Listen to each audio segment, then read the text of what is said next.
searching more.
right, hello and welcome everybody to another Thursday live stream from Night's the Last Call. A couple weeks ago we had Vin on, self-confessed cynic himself, but today we are joined not just by one guest, but by two. We are joined by Mr. Stephen Glicker and Mark Seifter from Roll for Combat. How are you guys doing today? Hello.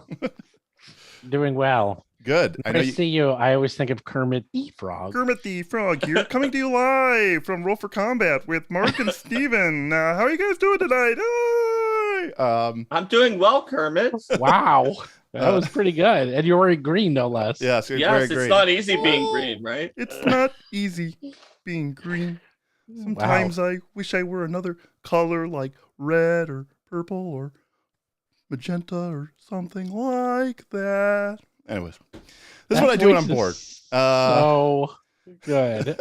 I watched a lot of Muppet Babies and Muppets when I was a kid. Okay, so that was that was my jam. All right, they make your dreams come true, Derek. That's very true. Yes, they do. Yes, they do, Mark.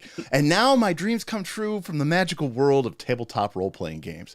So those of you who are here may recognize this group here for Jason B tipped $10. ET2 Marcus. Jason B tipped tipped A2 Mark A2 as he jumped into the strat. We have someone who always tips under the name Jason B.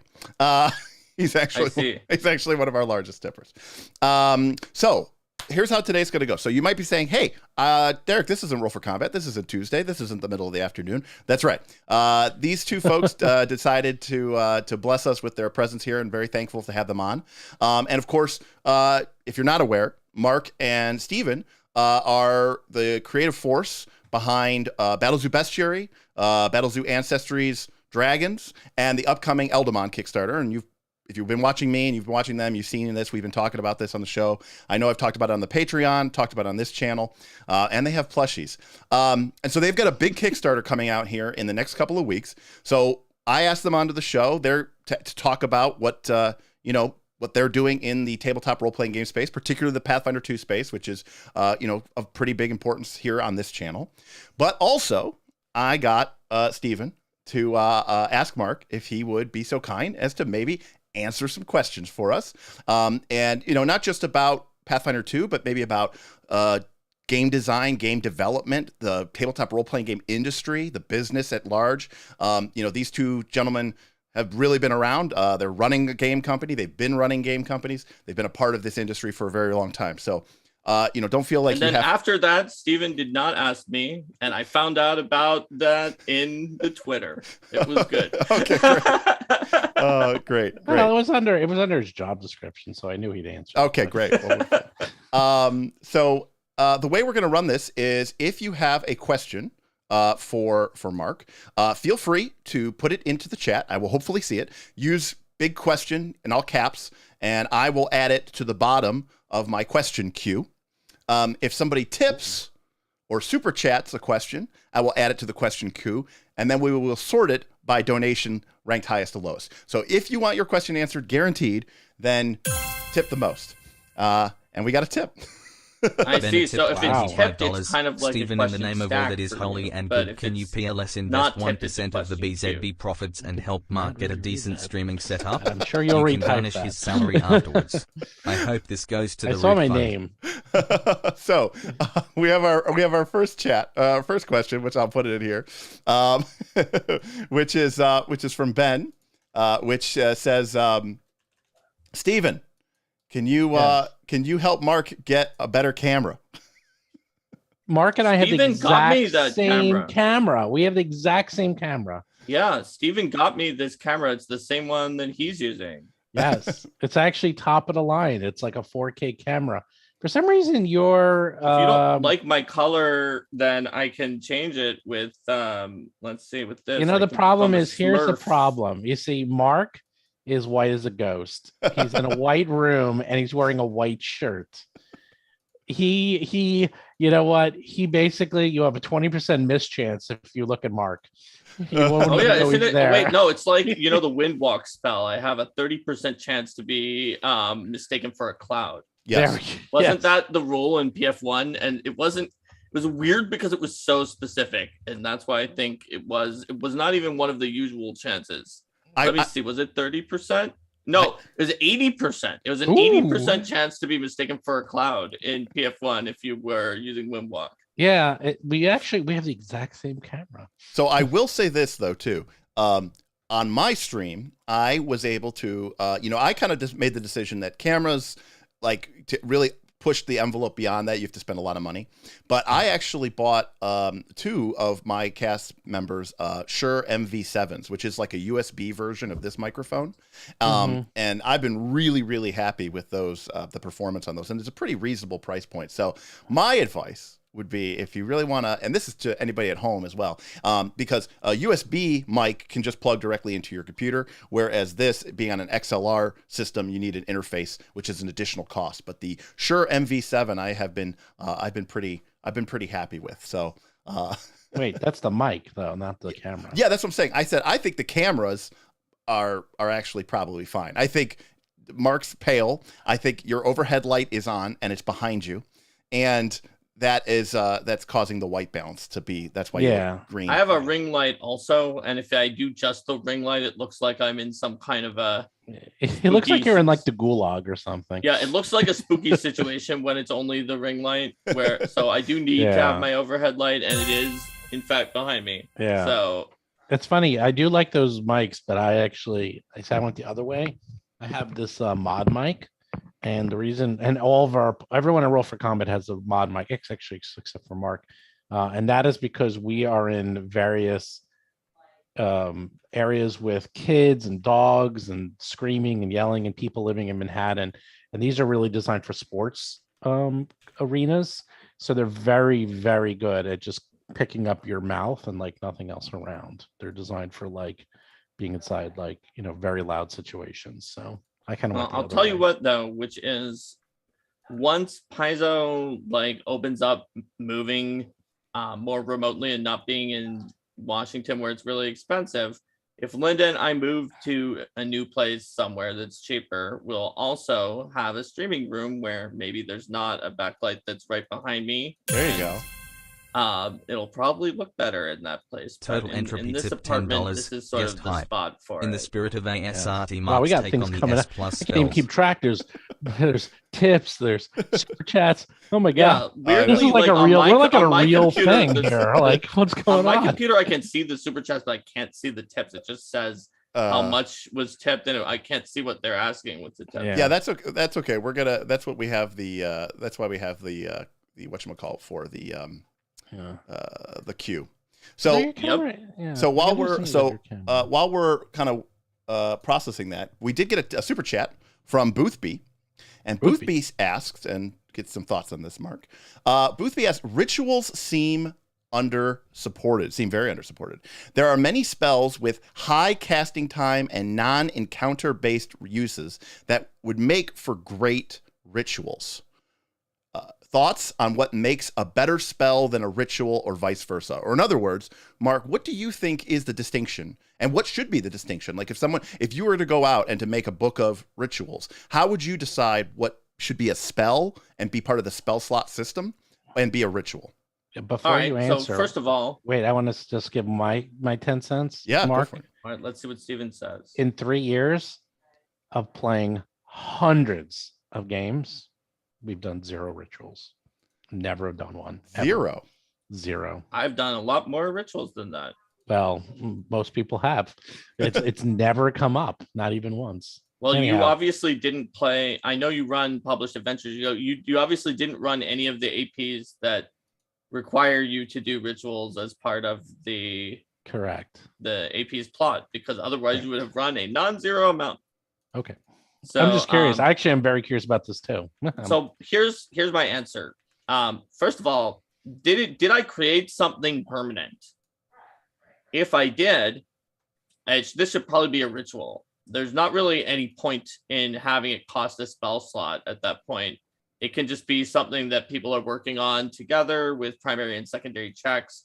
Say, take a certain amount of time and cost, and then you made it. So if I made something permanent, like an animated object, that now I just have that creature, then that should probably be a ritual.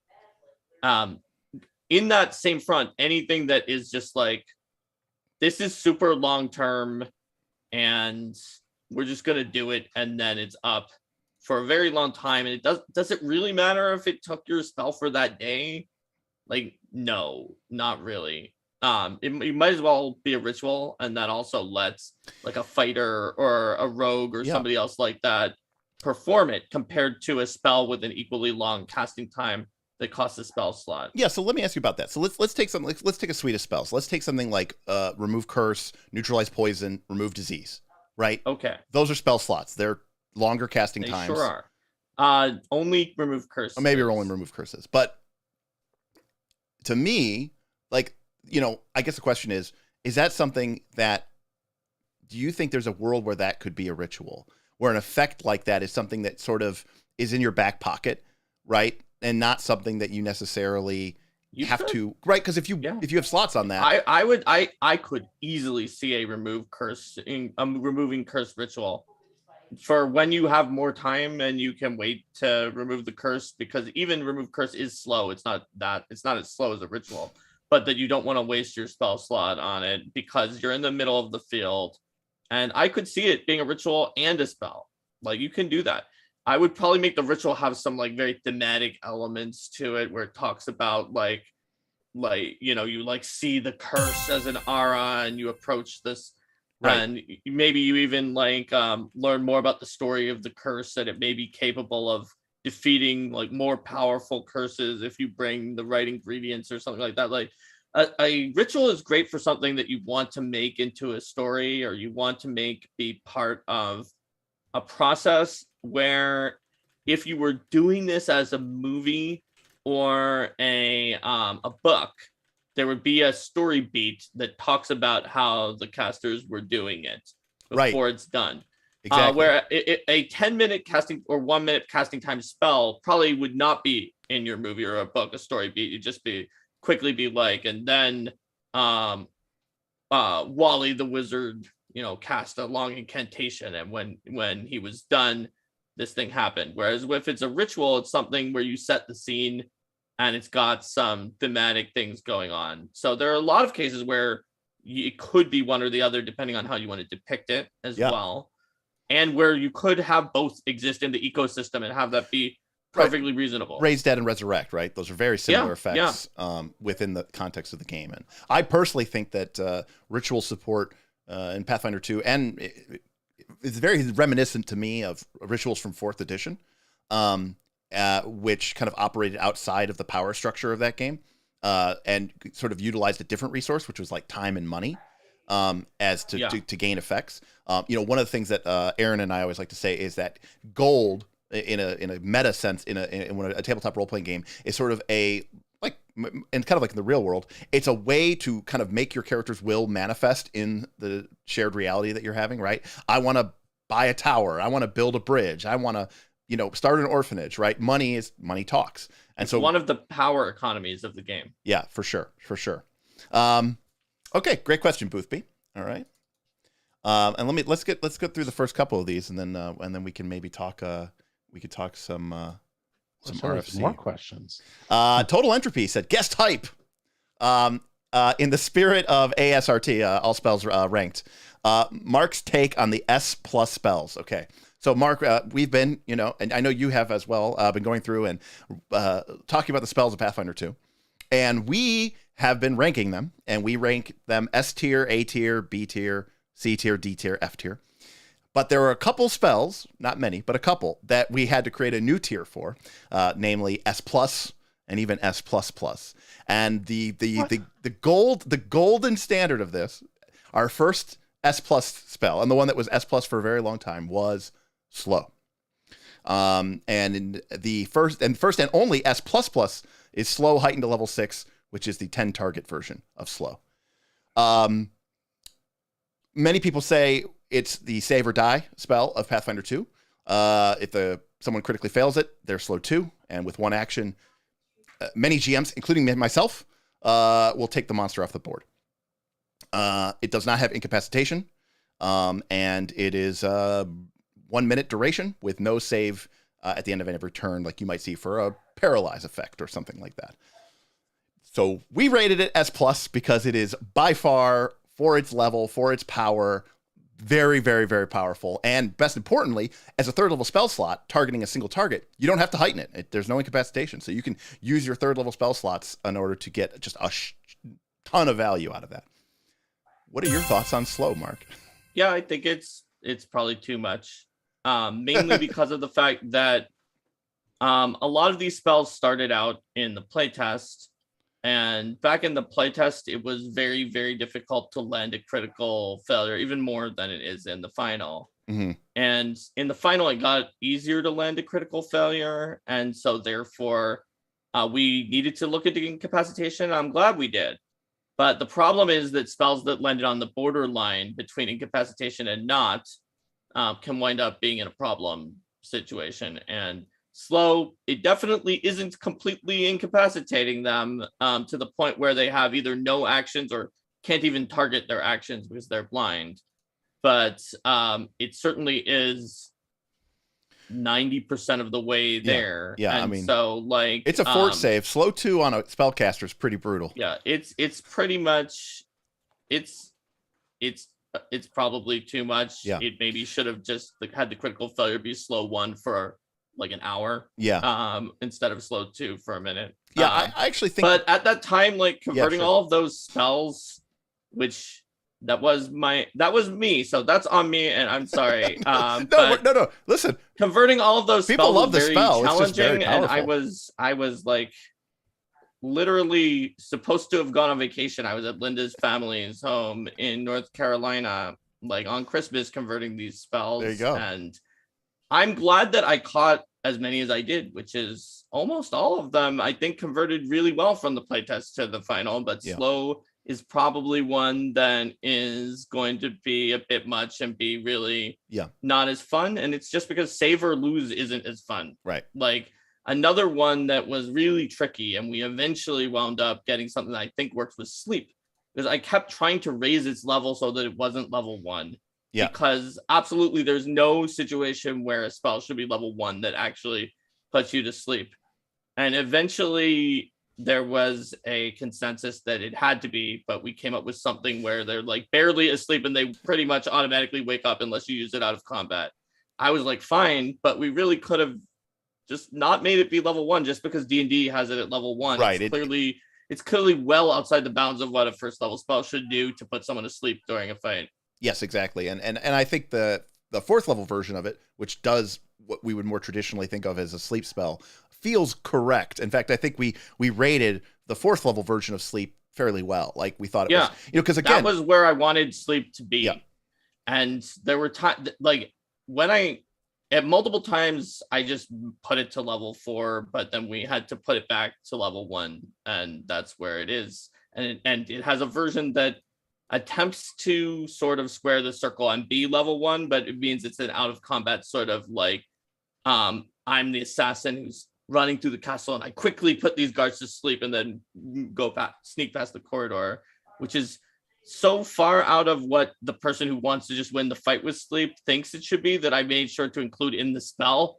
The spell itself even says this is usually not useful in combat because it's loud in combat.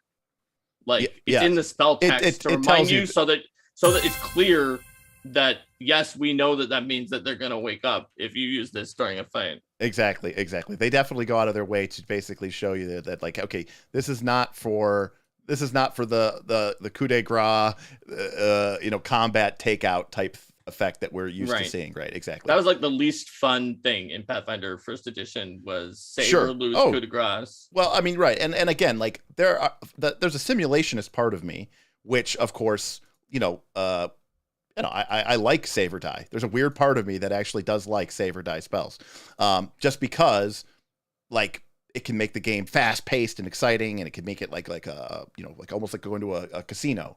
But at the same time, I also understand that as a game design, that is very fraught with danger. There is literally no part of me that likes save or die, but I'm happy with the 4 degrees of success, where the die is only in the critical failure. There you go. And the reason there's no part of me that likes save or die is because it's completely not fun and dispiriting for everyone else in both situations and for the caster in one of the two situations. Because if you cast a save or die, let's say they save.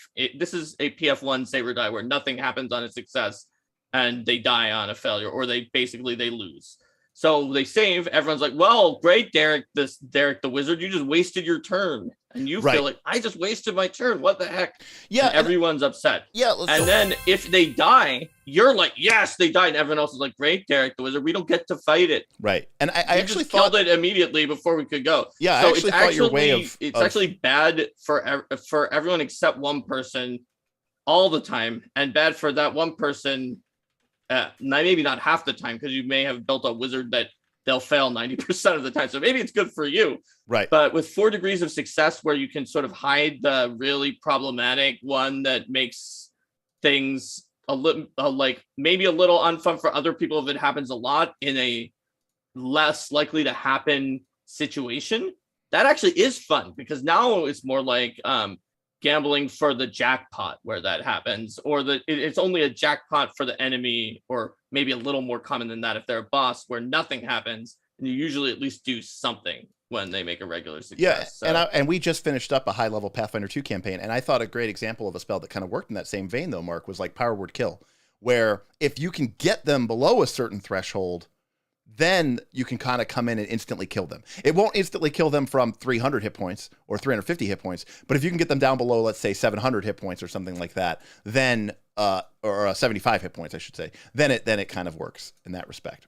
So hey, we just got a bunch more super chats. People are very interested to answer your questions. I had some questions, and people quickly started donating. They really wanted to hear from everybody. So thanks everybody so far that has been chipping in and chiming in. I'm going to oh, we got another super chat here. I'm going to co-op really quickly and just kind of just kind of ask a broad question and maybe give Mark a break, Steven, and maybe you can answer this.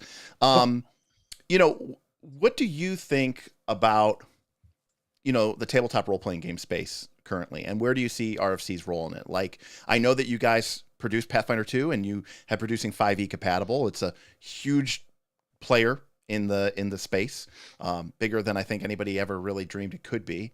Do you see that changing? We've got 50th anniversary coming up. We've got even more doubling down from Wizards of the Coast on brand identity and expanding. And so I just kind of wanted to understand, like, where do you think your company plays a role in let's say, the coming editions of D&D and Pathfinder? Wow.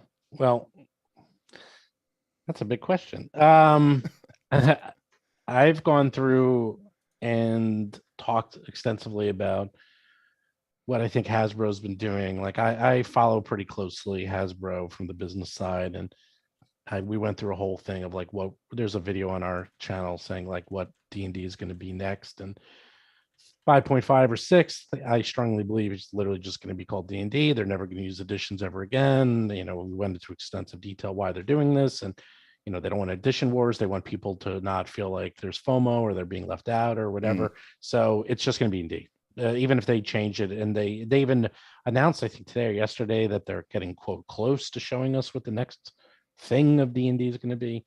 So D&D is getting big, which is helping everyone out. Like, I'll be honest, this is what ended up happening, is that about a year and a half ago, when a couple of these Kickstarters were coming out and they were doing really well for 5e, and I was thinking, oh, these Kickstarters for 5e, there's a big market for this, and I bet you we're going to start seeing a lot more of these very soon, because I can't be the only person sitting here going, wow, you put out a book on monsters, or you put out a book on magic items, and they're getting hundreds of thousands, $500,000. And I'm like, that's it?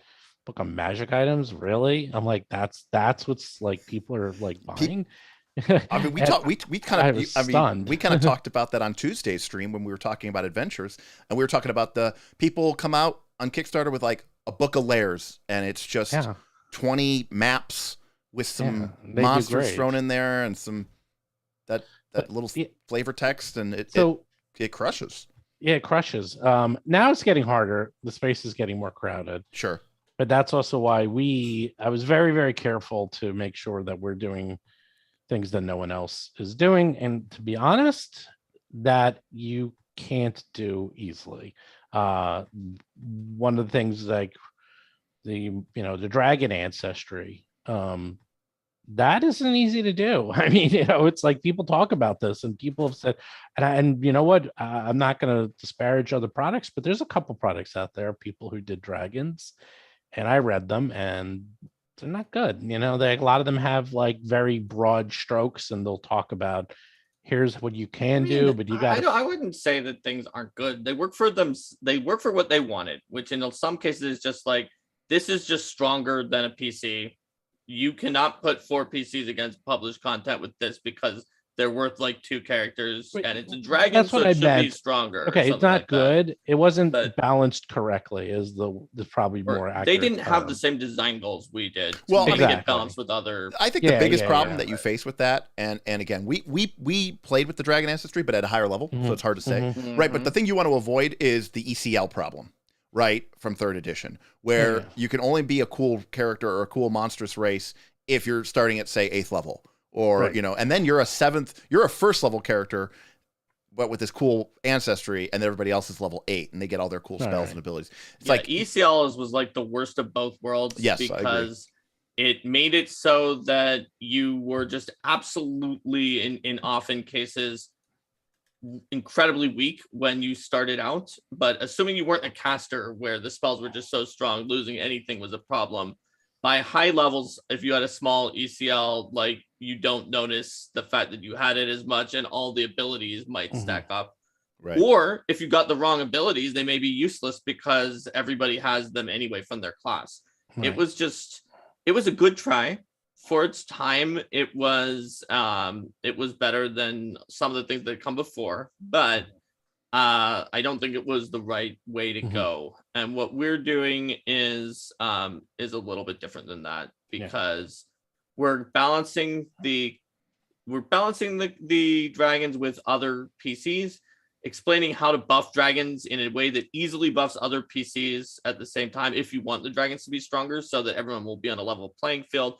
Then providing deep, rich lore that makes sense for why that's true, rather than just being like, well, I don't know, they're just like other PCs and we're not going to explain it. You know what? Here's probably the easiest way to answer this. Our target audience is Derek.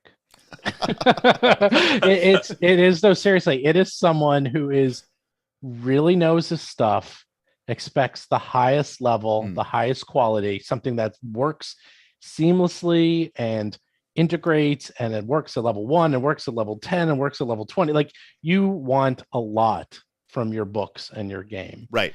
And when you guys gave us a good review, I'm like, seriously, that was like the highlight of one of the top highlights, because I was like, I think we did it. Like, we really tried to come up with books that are unique, that gave Pathfinder players what they wanted, because I'm at heart a Pathfinder player.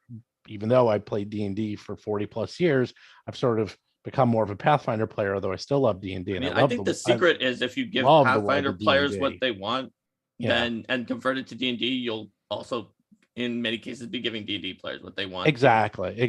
And no one's doing that. And you know why? Because it's hard. It's really, really hard. I mean, it's not a coincidence that I brought on, literally from my first Kickstarter, it was Mark, Ron Lundeen, Patrick Rennie, Linda Zayas Palmer. Like, these are the top people. Like, I didn't bring on non-Paizo people, basically. Everyone there had literally the entire, at the time that he did that, the entire team that works on Pathfinder APs for Paizo, and the development manager for all the digital adventures as well. So like, I brought on the top people to make sure that this stuff would be of the top quality. And I felt you have to come out of the gate strong. Now, that being said, we have like a BattleZoo Bestiary like everyone else does, but ours are made different. It's people in the industry. People did RPG Superstar. This wasn't made by me. This was almost crowdsourced. And so this is just more fun. And you saw the monsters, you come up with some crazy ideas. You know, it definitely showed the signs of a public. Again, we liked the book.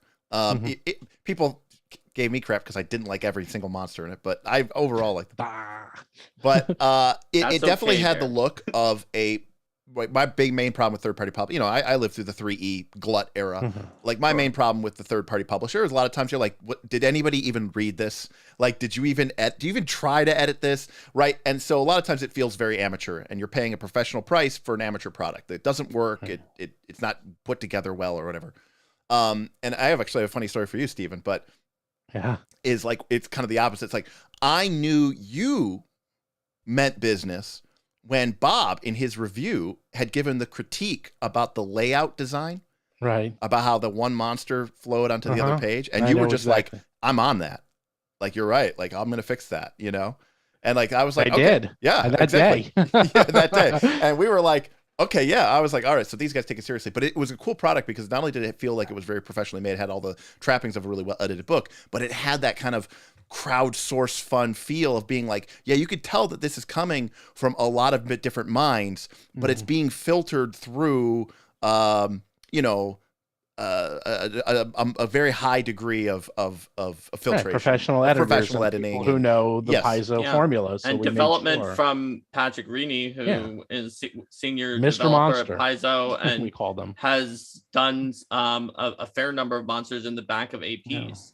And at this point, it like we've also got me full time. So if anything, I highly believe that the BattleZoo Bestiary was a book that was deserving of everything that you said, but the ones after it are probably even more solid in that degree than the original book was. Yeah, but where we are, I mean, it's a long answer, but where we are is like we are trying to do original things. I mean, the Dragon book is a good example. I mean, Jewel of Indigo Isles, no one's seen it yet, but when you see it, your jaws will drop because this is the most expansive, extensive, detailed, gigantic adventure path. I'm ever. A very harsh critic for Adventure Path, Stephen. You will not believe this. It is a 3-part adventure path that is as long as a 6-part adventure path. Right.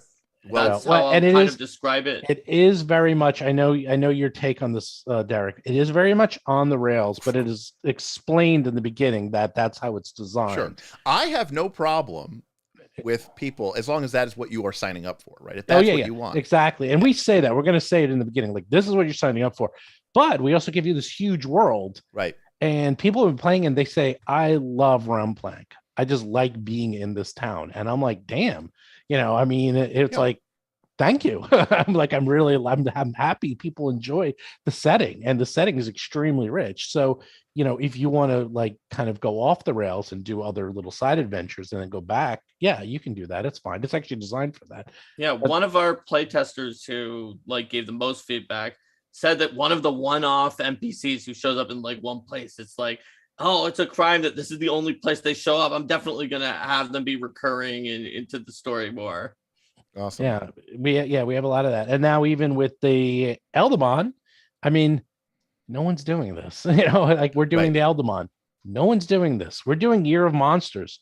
No one has ever done this. I mean, I'm doing BattleZoo Bestiary 2. Okay, I did that, but you know, even when we did, hold on, it's not a 2. There's no number on it. There's no 2. BattleZoo Bestiary is strange and unusual. Got it. Okay, you're completely right. And it's we're not doing a sequel. You can start it's with this one. Yes, that's right. You could start with any one, and this one is complete standalone. We are trying to do things that no one has done, or if they've done it, we're doing it in a different way, like the Bestiary. Right. Or the things that we are doing are quite frankly too difficult or extremely hard for other people to do. Like Eldamon is so hard. It's hard to explain just how hard it's incredibly demanding. Even like making the Kickstarter part for Eldamon, like Stephen like gave me a look at what was going up on the Kickstarter. I was like, okay, for the other 2 books, no comments, just that this is 100% correct.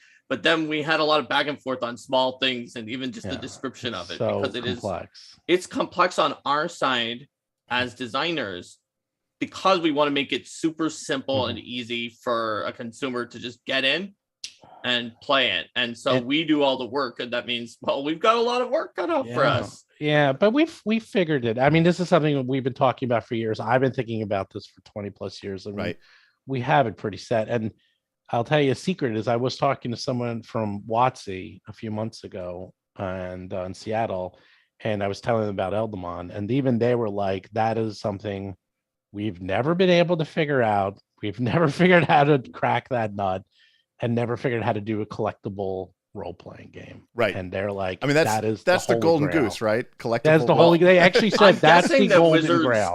Given their Don't magic, say who it is. Don't say who it is. No, but I'm saying just given that Wizards sell like cards for Magic, I'm guessing that they want an actually correct collectible. They do. RPG they want something where you have to buy randomized packs. Whereas we could have done it like that easily. Well, we chose not to do that, so that you don't have any of the economic weirdness. As someone who plays Magic or used to play Magic very commonly, I appreciate that.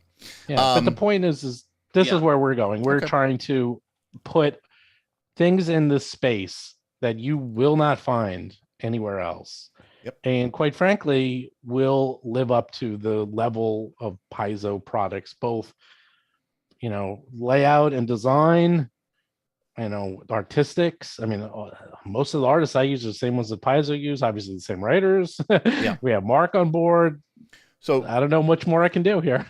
You don't have a Paizo logo on it, Stephen. For some people, that's already unfortunately, the I know that's as far as I can go. I can't get that. Speaking of Mark and Paizo, so we have a question here from a $10 super chat from Mr. William Brandis, who said, "Welcome to the show, guys.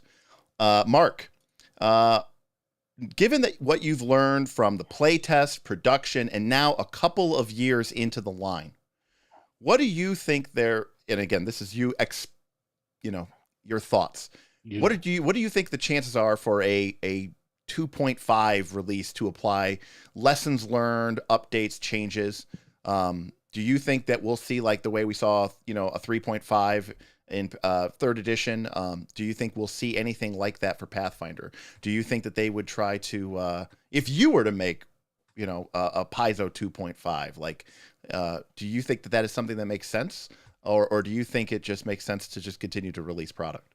I mean, when did 3.5 come out compared to 3 or something to years? 3.0? Yeah, 3 years after 3.0. It's already enough time has passed after Pathfinder Second Edition has released that.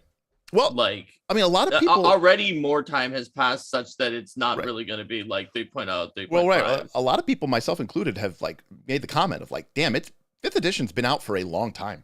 We got into it's succeeding. So. Yeah. And, we talked about 3rd edition 3.5, then we talked about 4th edition and 4th edition essentials. And I was saying like, outside of this weird strangeness of 5th edition, which continues to keep selling and everything like that. We made this comment, right? That coming up here, this Gen Con is going to be the 3rd anniversary of Pathfinder 2nd edition. And talks have started to come up.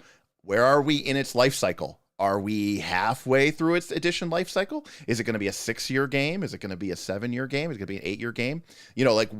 What is the thought process on that, right? Because, I mean, unless you're going to continue to, and that, like you said earlier about 5th edition, like, why would they change it? Why would they come out with a 6th edition? Or it's like Steven said, they can put out something that they just say is still D&D with some amount of updates, and they don't bother putting a number. And all the fans will put a number, but they won't do it. And that's probably true for D&D. I agree with Steven on that. That's very likely.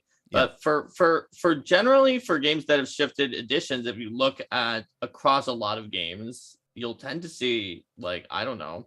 I have no knowledge of what the length of the edition cycle will be for PF2. Maybe it'll be longer than some of the other ones have been because of the fact that it seems pretty stable and like that the power creep isn't sort of barnacling it up quite as much as some other editions were.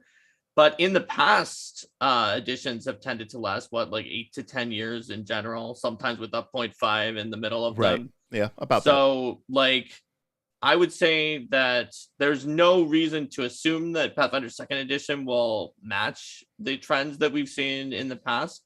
But those trends were probably created due to some sort of fancy economic market curves where there's like the point where you lose some because you have to get adoptions onto the new thing, and then there's the point where it being new is exciting and it promotes growth, and then there's got to be some inflection point where you start your second derivative starts being negative even though you're still increasing. Right. You know what, Derek, actually I think a good analogy is you know how Magic worked and how they very carefully iterated and changed the rules, but very carefully did it. And yes, there is like versions, but you almost can't tell. Correct. It's I think both D&D and Pathfinder 2nd are going to go that way, because there was, and this is just me talking to, I won't even say who, people, the pain of edition changes is so hard in so many aspects, monetarily, design wise, printing wise, even getting products in the stores, worrying about old it's endless. I can't even get into it. And especially now people aren't just coming out with a book. In the old days, you come out with a book. Well, now you got to come out with a book and you have to come out with a PDF. Well, you know what? I guarantee in a year or two, everyone's going to be coming out with a book, a PDF, and a VTT module, because everyone's buying up everyone. And that is becoming standard. It is going to be way too hard for these people to now redo 3 to 5 avenues of their products. It's too much. I mean, they're just not going to be able to do it. And also too, I think I'll say this, as someone who owns 4th edition books, I love 4th edition hard up, but the final PDF errata document for 4th edition is something like 300 something pages. And I hate to say it, but like, as we move towards Pathfinder Nexus or PDFs or VTTs, and we get more and more digital with our rules integration, right? I think what you're talking about, right, which is that slow incremental change that happens over a very long period of time, becomes a much more viable model. Oh, they're doing it. I guarantee it, because they're all going online. I mean, this is the earlier stream we had today with Foundry. We were talking about it's like the way our model works at Roll for Combat is that I put out our books as PDFs. People play them. We get feedback, whether there's actual mistakes sometimes in the books, or just something that should be done a little better. Like, hey, you should redo that layout so that it should be on 1 page instead of 2. That was a good idea. I'll do it. And then he can tell the printers to change it. Yeah. Like, it's not too late the printers to change it. Sometimes you pay a little bit, sometimes you don't have to pay. And it's like, just my cycle is a little different. Everyone else's comes out with the books, then the PDFs. I'm actually doing in reverse. I like that. It's very interesting. Yeah, it allows me to be more responsive to changes. Right. Yep. And it helps with my collector play style, where I want the collectible 1st edition, but I also don't want any errors. And it's correct. By the time you get the edition, it's good. It's good. It's good. Yes. Yeah. And I have a feeling, I could see where it's going. And you know what? It's like, it's not that books are becoming obsolete, but you know what? These books, they take a long time to print. And I guarantee, and after this year, and you see Hasbro, who had to delay shipments, and you have Pokemon who's having trouble printing cards, and you have all these people that are having trouble getting physical things in. They're not going to want to be dependent on anyone. That's why they're buying up these online, people that not the distributors, but the people who are serving up their products, right? They're buying D&D Beyond, they're buying up Roll20 or whatever, the drive-throughs. So like, people are playing, they need to buy our products, they need a place to play them. We'll buy that way we can secure that, and that way we don't lose that part of our supply chain. Exactly. And they don't have to worry about the supply chain if the books aren't going to be making it and there's a worldwide pandemic and all this stuff. It's like, well, we can still get our stuff out because it's all electronic now, so it doesn't matter. So I mean, we're kind of going way off topic. Yeah, that is okay. Where I think things are going in the next 5-10 years. We'll drift back to something a little bit more mechanical, but still philosophical. And this comes from Steven. Steven with a $25 chat. Not you, Steven, although spelled the same way. I know. Steven. Right way. So it's good. Right way. Actually, believe it or not, no, it was Steven. No. This is Steven, Hero Tier member, longtime supporter of the show. Thanks, Steven. He says, 4 degrees of success, referring, of course, to critical failure, success, and critical success, feels very centered around a binary hit-miss, mitigating some save or suck or save or die, whatever, results to critical failures. Do you think a lot was left on the table that will likely be applied, maybe in the aforementioned future products or maybe in future editions, that will leverage more fail-forward mechanics? And I'm assuming he means like in a game like Pathfinder or D20, right? We have historically seen the D20 been, if you meet the DC or if you hit the armor class, you hit them. And if you miss the armor class or if you meet the DC, you didn't jump the pit, you didn't climb the wall, right? You just failed. So it's pass or fail. And obviously, we were talking before the stream about Powered by the Apocalypse games and soft hits and fail forwards. And in my personal opinion, Pathfinder 2 sort of laid the groundwork for a D20 system that can kind of start to do that. Do you think that is a direction that, again, do you think that was sort of something that was left maybe in the wings? They weren't ready for it yet? Do you think it's directly... Didn't you come up with that concept of the 4-part system? The 4 degrees of success, yes, that was my... That's the right person. That was my thing. But the core rulebook directly states that that fail forward design is a good way to do adventure design, and it suggests to do so. And in a lot of cases, when looking at examples of subsystems or things like that, they're usually fail forward. You collect some number of points and then see how much you have at the end. And your failures and critical failures were reducing points, and then maybe Mark, your end result. You want to explain fail forward design? Yeah. So fail forward design is what Derek said. It means that if you fail, then it still allows the plot to continue, but something bad happens. There's a consequence rather than you fail and so therefore you're stuck because you need to keep going until you succeeded. And that's fail forward. So like there are some systems like Burning Wheel or ones based on that, where like Mouse Guard, which is based on Burning Wheel, where it's like, oh, did you get try to not get lost? If you succeed, you get there. If you fail, you get there, but now you're angry because of the fact that you got lost for so long, or you're hungry because you ran out of food because you got lost for so long. Right. The check becomes less about do you succeed? It becomes, do you succeed with no consequences? Correct. Right. Because from a storytelling perspective, failure can be problematic, right? Because it can derail a session. It can derail a game.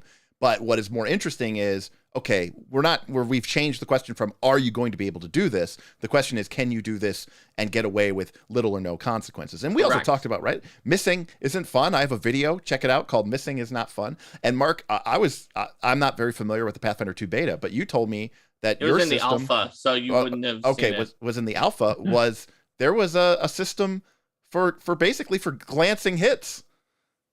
Yep. In Pathfinder 2. Very small. I mean, it was in an alpha that even almost no one at Paizo even played because it did not make it into any full build. And I myself ran the only playtest game that used it ever. But it did exist for a time. And it was some form of damage on a miss. If you've seen the RK Mark episode, like it's called What If?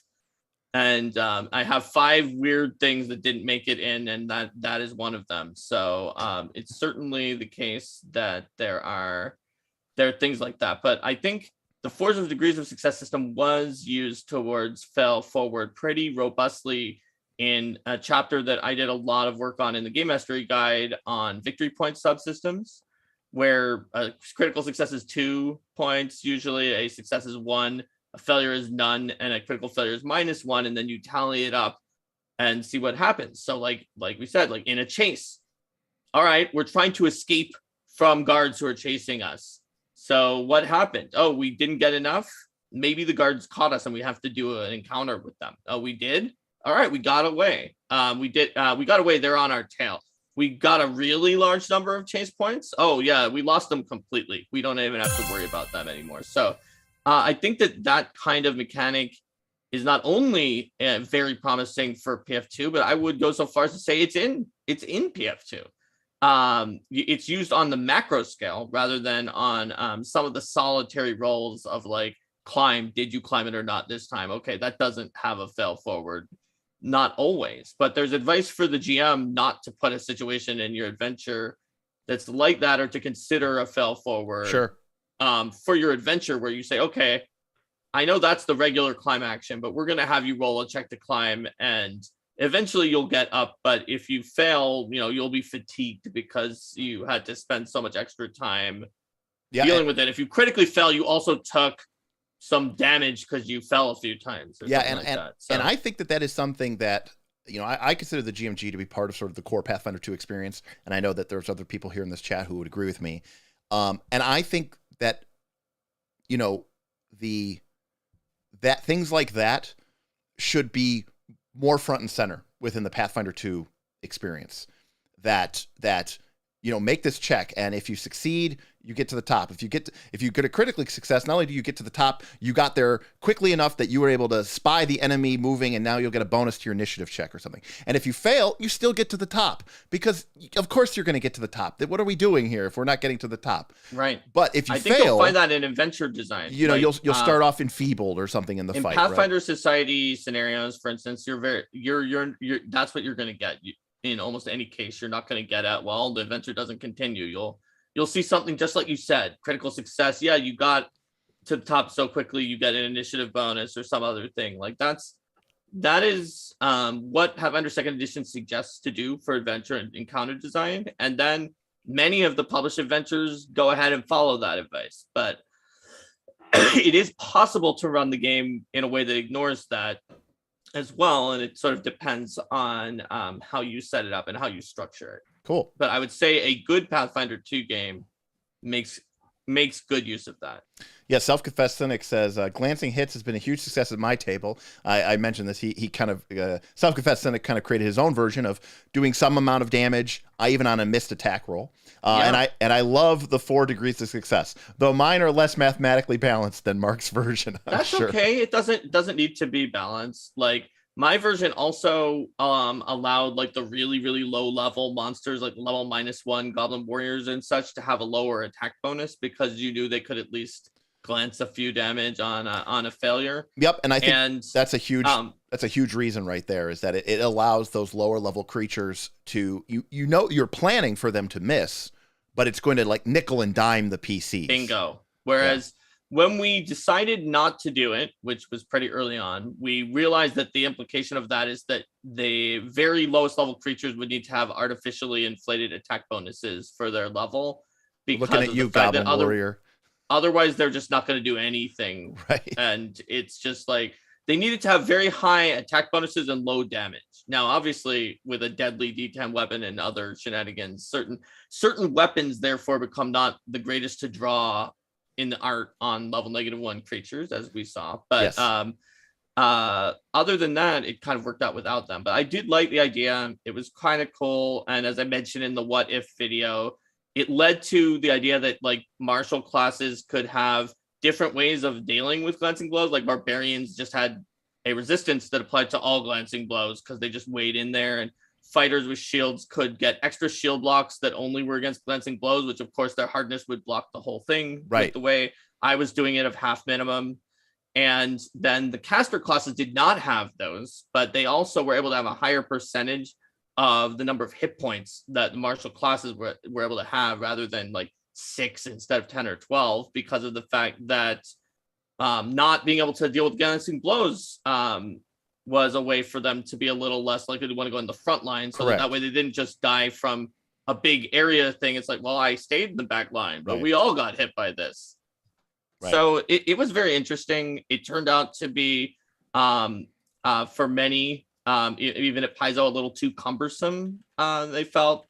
And what we have now is a lot easier to run than when there were glancing blows. That's certainly true. But I did like them. They had some appeal. Awesome.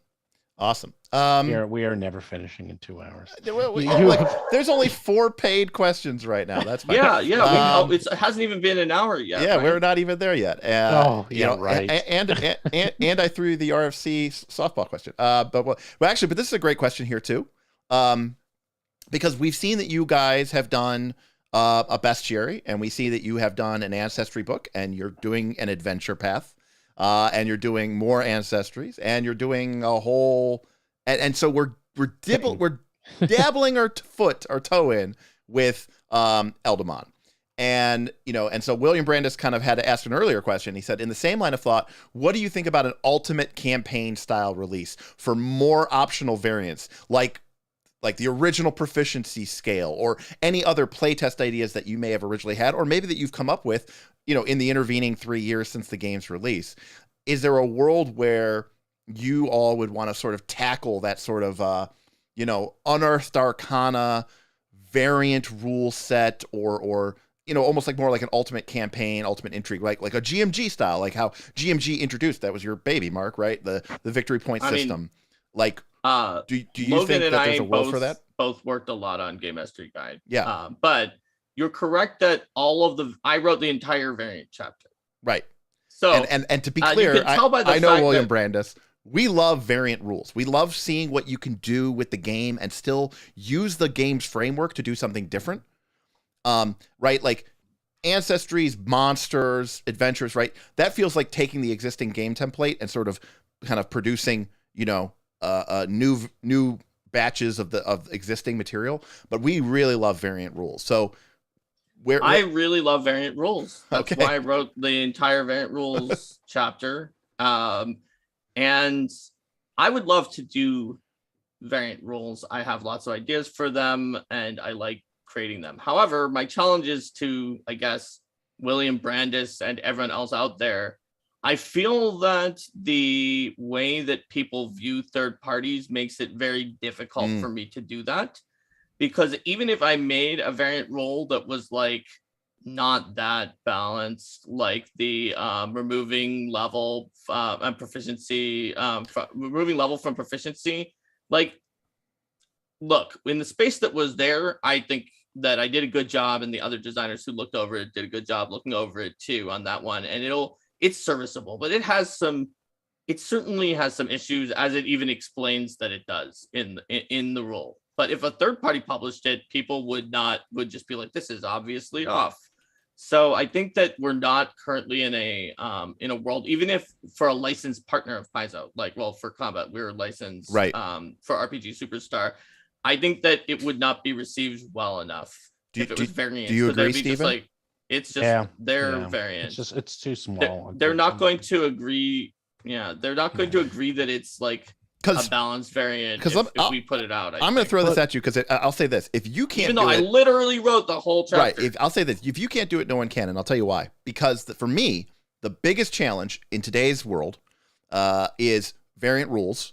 Is a lot of people use VTTs, and luckily, thankfully, the Pathfinder 2 module for Foundry, for example, is so good that I can use automatic bonus progression. I can use proficiency without level. It's a checkbox. It's been coded into the module.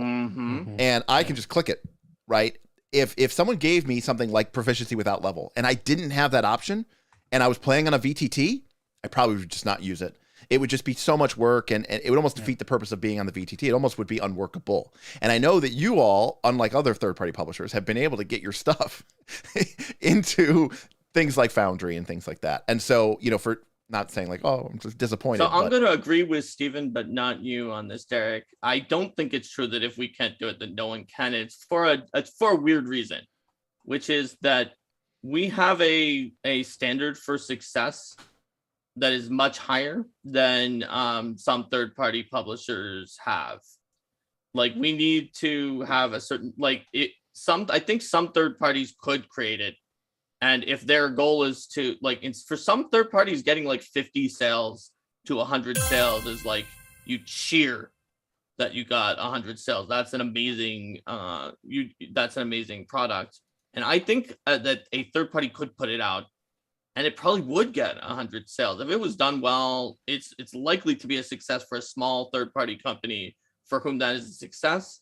But for Roll for Combat, that would not be a successful product, and that's the crux of the problem, is that I feel that the market for people who will use a third-party variant is unfortunately lower than who would use third-party for other things, even if it was done by me. Because if I thought people wanted it, and if there was proof of desire for it, I'd push for it. I love writing variants. To some extent, the monster crafting is a variant. It is a variant. It's very much a variant. And I think, so regardless of how you feel about it, I do think it's exciting, and I like to see that 100%. You're absolutely right. So yeah, that's because it's also it's very grounded in the flavor though, and that's why it was able to be successful. It's like this is doing a lore thing that people wanted to do but can't, which is monster parts crafting, whereas variants that are sort of tinkering with the game, which I like maybe even more than the monster part variant, just like let's play around with the math or the assumptions,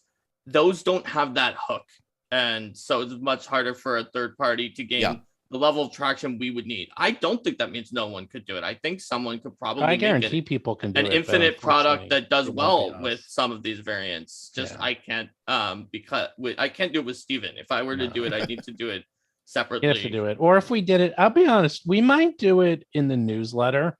And if you go to eldamon.com today, it's usually a heavier lift than we could afford to do with a free newsletter. But I guess if you're willing to, once in a while, but not huge. Well, you actually do put tips in there, and and you put in columns like how to do things, and it's not so much variance, but generally how to do various rules or how to.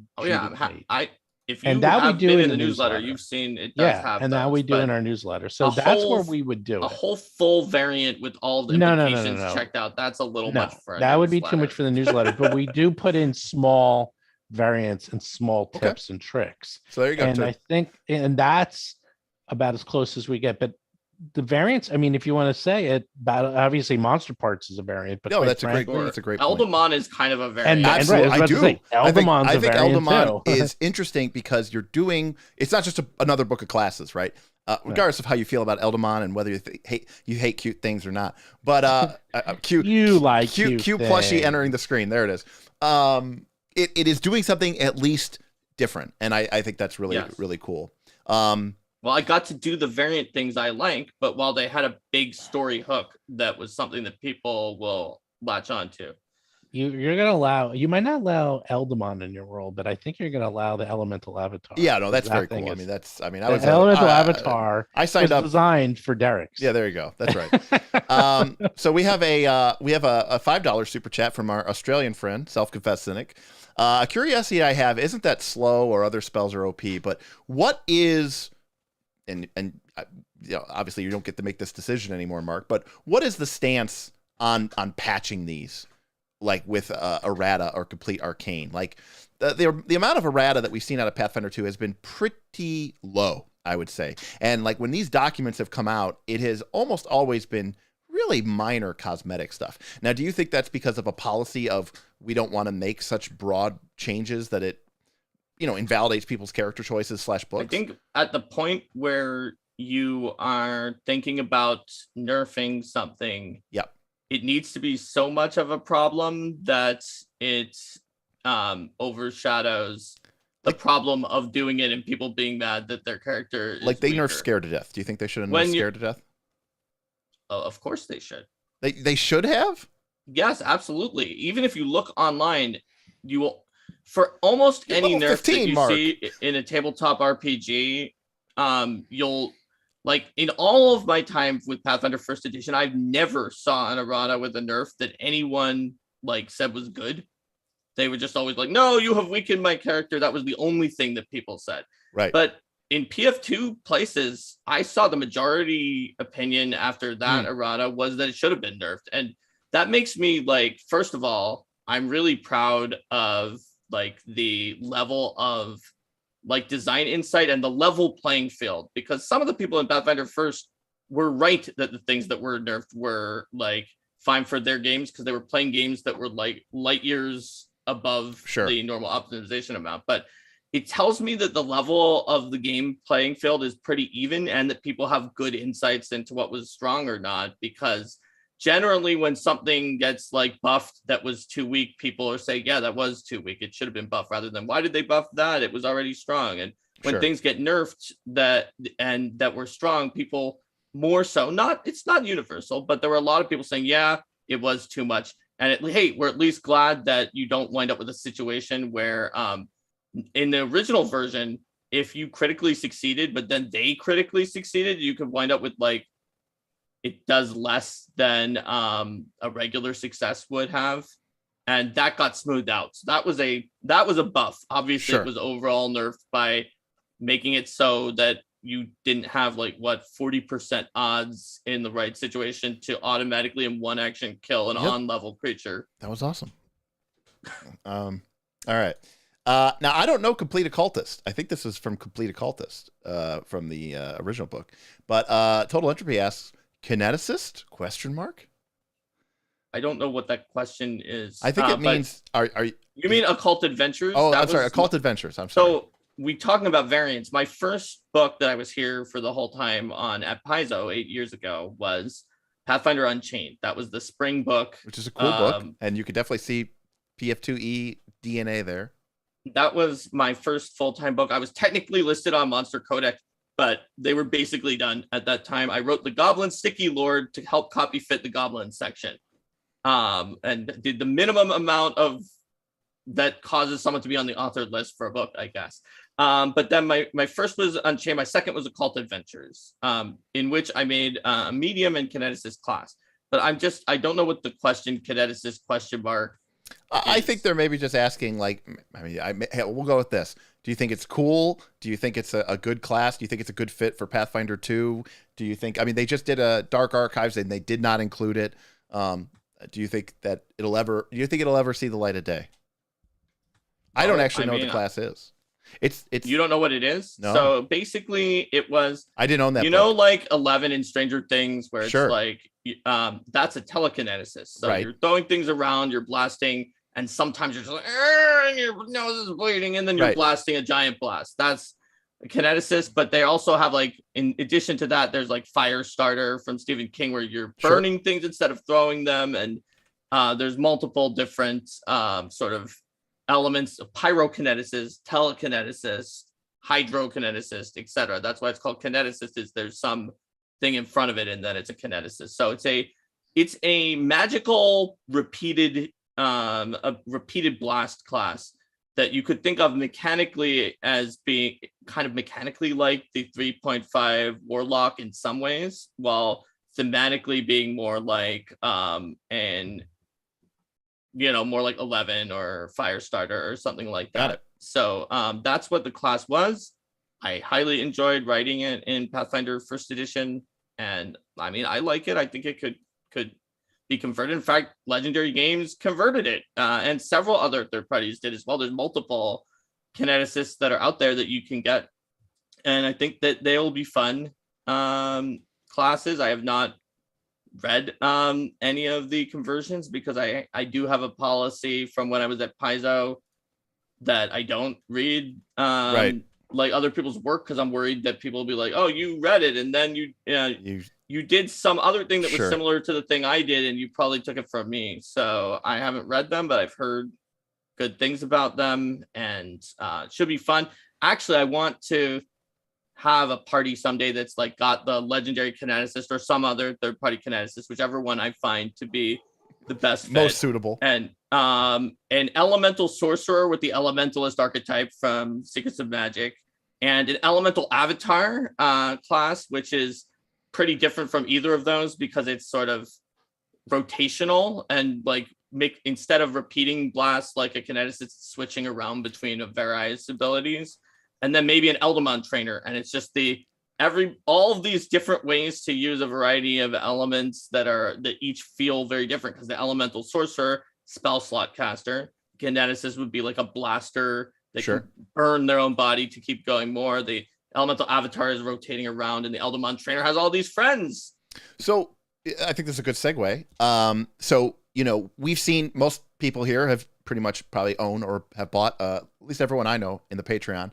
And by the way, if you're enjoying these conversations, you want to have more conversations like this. In fact, Steven is a member of the Knights of Last Call Patreon. So, feel free to sign up, check it out. There's a link below, patreon.com/Knights of Last Call. We have a couple different tier options for you to kind of get in, depending on what kind of access and benefits you want to have. And I joined those Zoom chats pretty frequently. Yeah, you got Steven to join it when you reviewed half of his book that was not on it, and it was good. It was positive. He was like, that was really good. I want to see the other half, but I have to be on the yes. Well, yeah. Well, if you sign up at a high enough tier, you get bonus you get bonus content. We when the cameras shut off for YouTube, they keep running for the patrons. You're and like, we keep going into it. Sometimes we get a little bit more real. We get a little bit more uncensored. But so most people, at least that I know of in the Patreon, are fairly familiar with BattleZoo Bestiary. Either the Ancestries book or certainly the the original monster book. But let's talk about Eldamon, right? So Eldamon, finally. So you guys have a Kickstarter coming up, for a bunch of things. And I know that we've been showing a lot of the plushies and the Eldamon, but this is a group that they like their crunch, right? They like their mechanics. So maybe you could talk a little bit about the philosophy of the game design, like from a play experience point of view, from what do you want this class to feel like when you're playing it? Like, what does this class ask you to do? What are the tools that it gives you to do it? And how does the class reward you if you do those things? And how does that really good segue, because wow, that was good. I know that there have been people who've tried to homebrew like something with monster training in RPGs before. But I think, and Steven sometimes we're the first. I think there are people who've tried to homebrew before, but I think we're one of the first that have tried to do it from that perspective you just said, as our first way of thinking of it, from a mechanical perspective of how does this fit in the game? How does this work in the game? And will this work in my game without causing disruptions to the game while still delivering the fantasy that the person who wants it exactly wants to have. Right. You have to serve both masters, right? That's where we started, and that's why it was particularly challenging. Fortunately, I had a lot of extra time because Steven told me that it existed and that he probably wanted to tap me for it months before I had to actually start thinking about it for real. So I was brainstorming in the background. And where it came to me was that the problem, the big problem with trying to do a regular sort of style of monster training where you're going around fighting these monster training monsters, beating them to within an inch of their life and then trapping them inside of some kind of prison demi-plane where they only get to come out when they're dying for you or something like that. The problem, other than the fact that that's probably pretty gross that you're doing that, the main problem is that the GM has to change their adventure so you fight the things that you can capture, and they're not going to be able to necessarily run a published adventure. Right, you are asking them to basically customize every... Yeah, they have to customize everything. They have to throw in a lot of encounters. The other players now have to fight those creatures too, and they don't care. And that's a big problem. There are some that also were just you can use the regular bestiary monsters. Some of them aren't appropriate for your game, but figure it out. So we wanted to have something that thought about that and that made decisions based on that. So we developed a story and a narrative that would fit that. And sort of the key to it, when I kept describing to Steven several different ideas I had, and the key to it, when it locked in and Steven was like, yes, I understand what you're saying, and this is right, is when I told him about something that sort of mixed in some of the ideas from, Spren, from Brendan Sanderson's series, Stormlight Archive. So we have a lot of Sanderson fans in the Patreon. I'm not one of them. I mean, I read Wheel of Time. That's fine. But I have not read Stormlight, and I've not read Bismarck. Fair enough. So Eldamon are not that similar to Spren, but they do have some similarities, and one of which is that they are ancient creatures they're playful ancient creatures that are sort of phased out of reality compared to us. And so they like to meld into objects, creatures, and locations that remind them of their element. So a fire Eldamon might meld into a flame tongue sword or a fire giant or a volcano. And so what this buys us from a narrative, first of all, that's a cool hook. And I'll come back to this later because it leads to questions like, well, what happens to that volcano or that flame tongue sword or that fire giant if it's in there for a while? But it also gives us a situation where the GM does not have to change their adventure.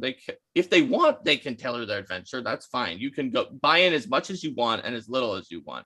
But other than that, you can just run your adventure completely the way you normally would have. And there can be tables that are just kind of listed in the book that could even be automated on your VTT. That after you're dealing with something, it's like, oh, you found a flame tongue.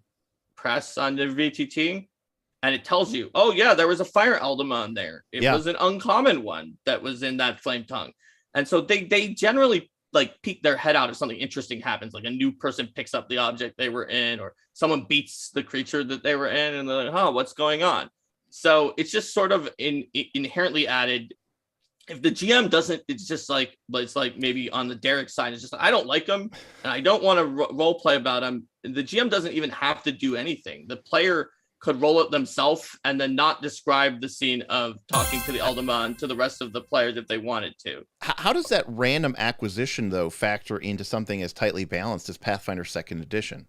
Like, what if somebody gets a bunch of rare Eldamon? Are they going to be way stronger than someone who didn't?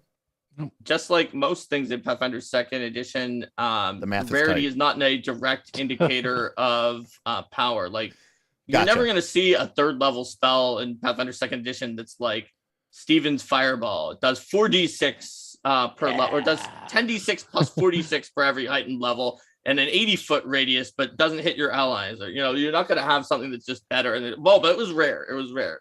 That's sort of not how it works. So rare Eldamon might have like weirder or rarer abilities, and just in world they're rare, and people will think that it's impressive that you have one.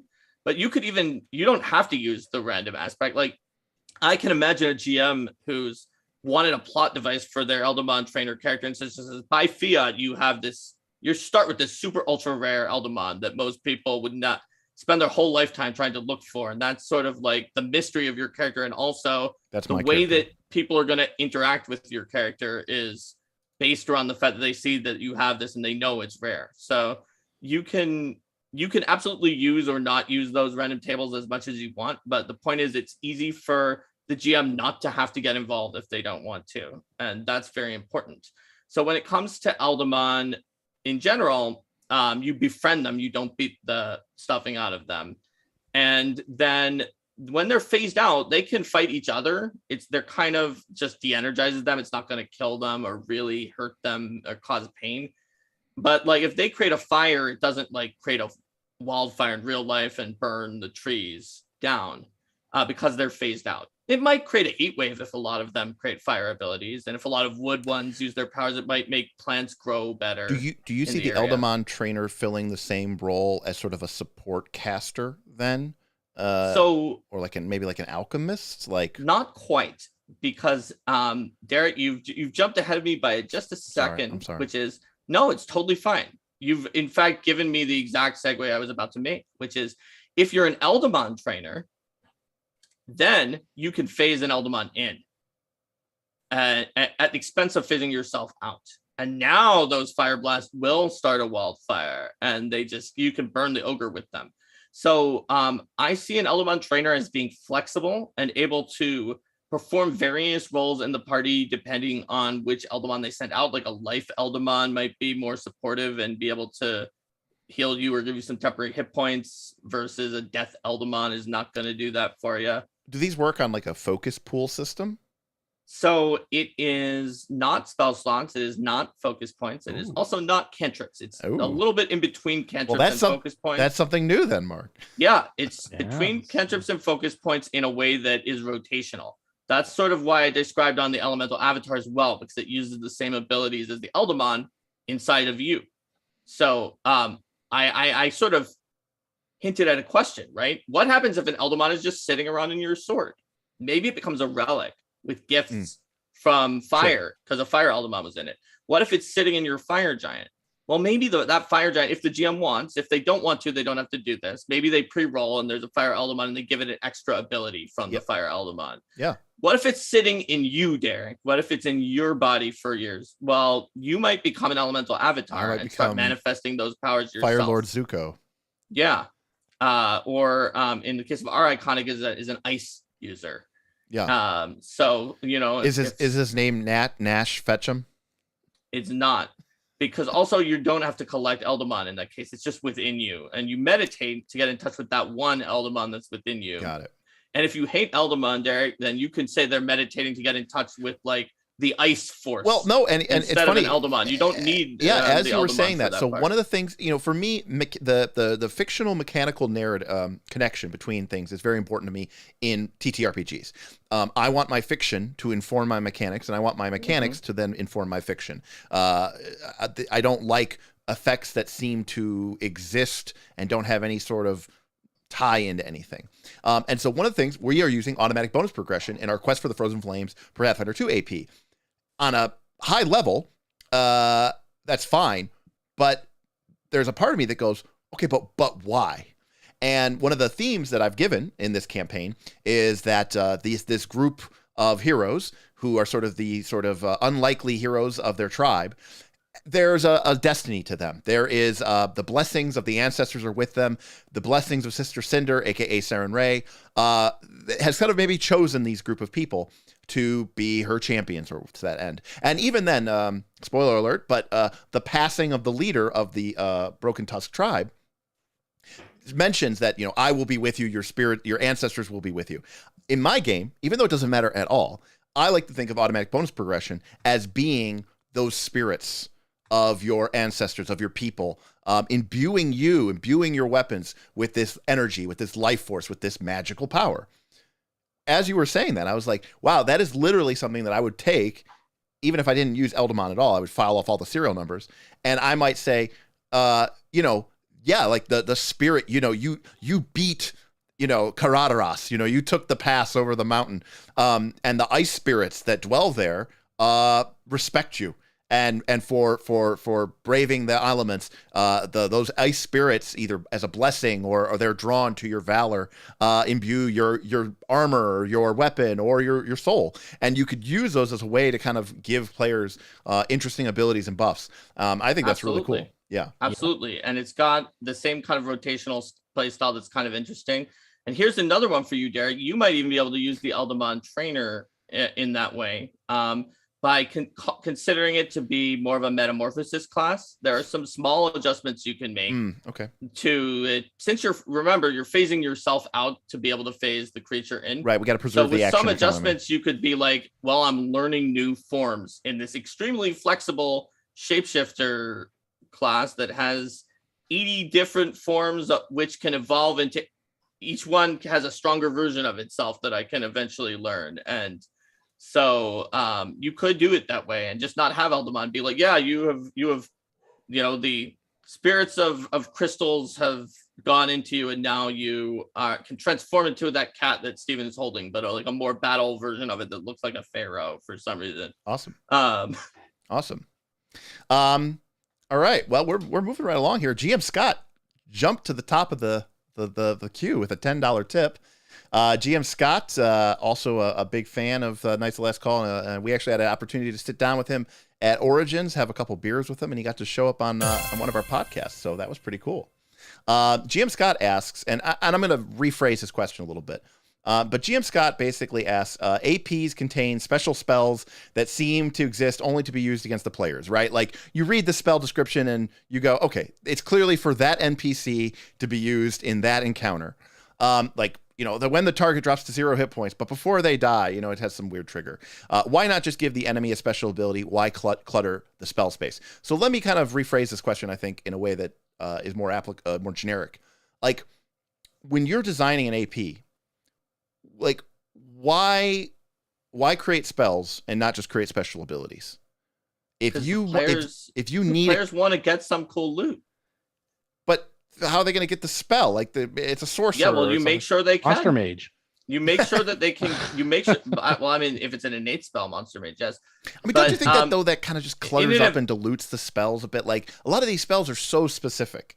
Like, even in the core rulebook, there's a lot of specific spells. Why does it dilute the spells? Are you assuming that? Well, it's more rules text. Assuming that everybody is just using every rare spell, just like dumping them all into a dumping ground and not caring about the context. Like, well, no, that's sort of one of the rarity system in the game does a lot of work to help the game and to keep the game healthier, and like I said earlier, to give the game more longevity so that maybe it will last longer than other edition cycles because it gets less crufty. And one of the jobs it does is to allow you to get something very special, something very different that nobody except the people playing that adventure could find, because it's a special rare loot that's for that adventure. Or, you know, maybe a GM somewhere finds a similar place that they'd like to drop it in their homebrew adventure as loot.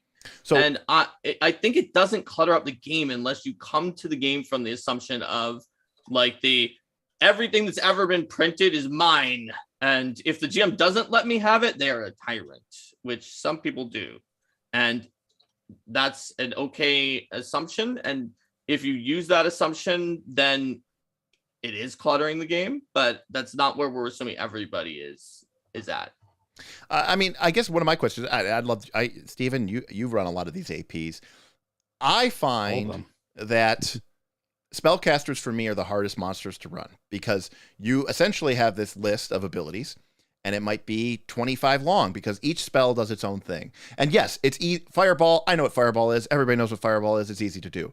But when we're talking about these very specific spells, that is just an extra level of burden that now as a GM, I have to now go flip to the back of the AP, or I have to go look up the spell because nobody knows what this spell does.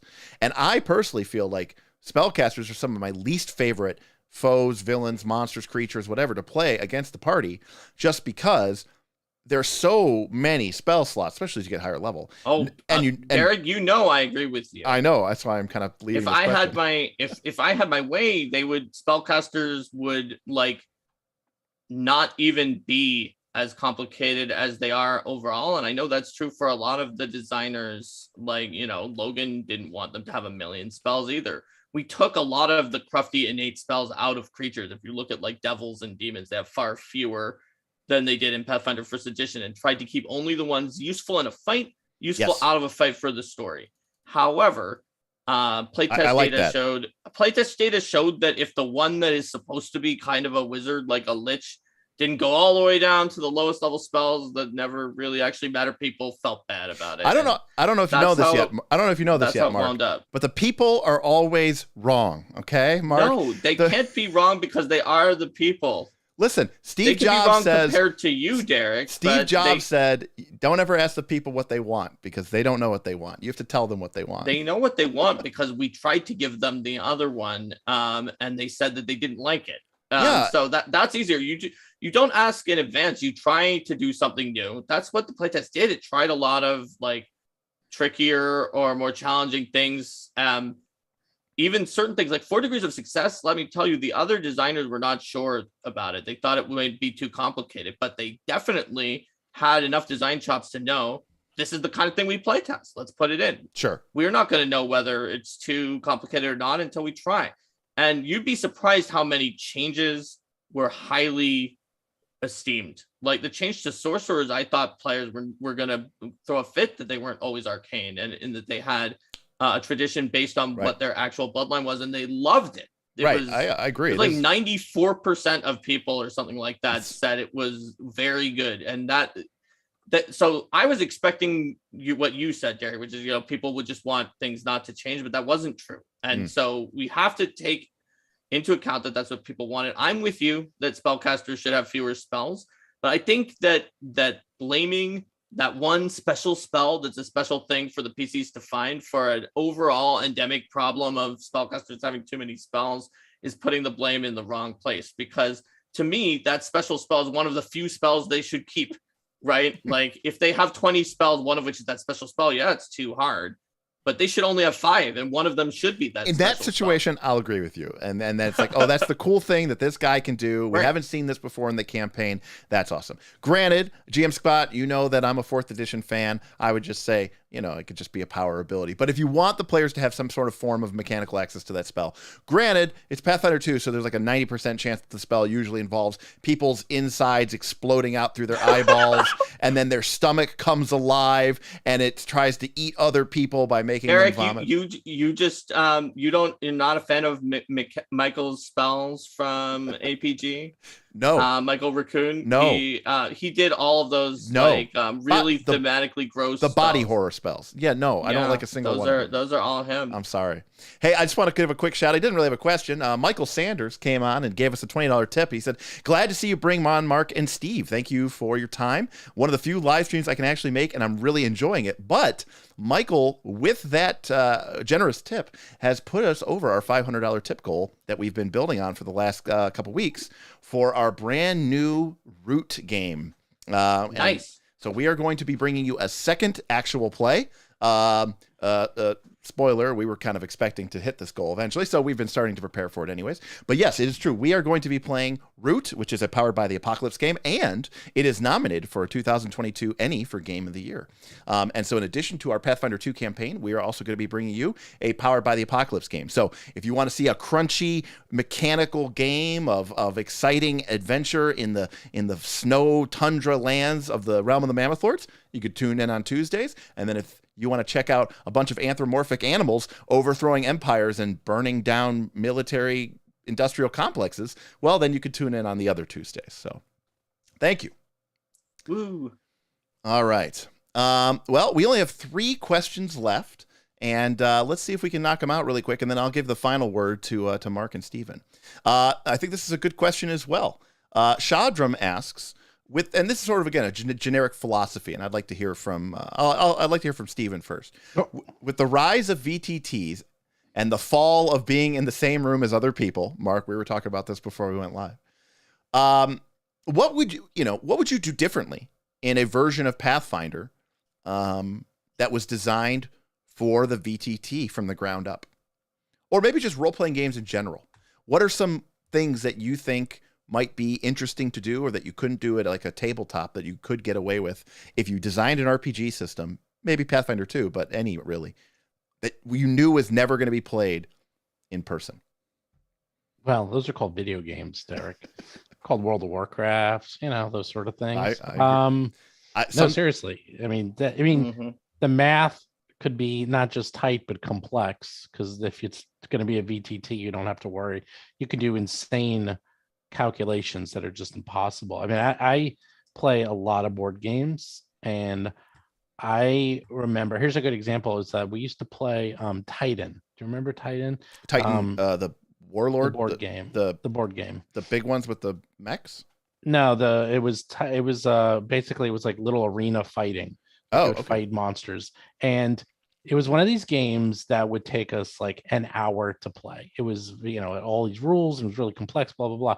And this is back like in the 90s. And then eventually somebody like designed and programmed it.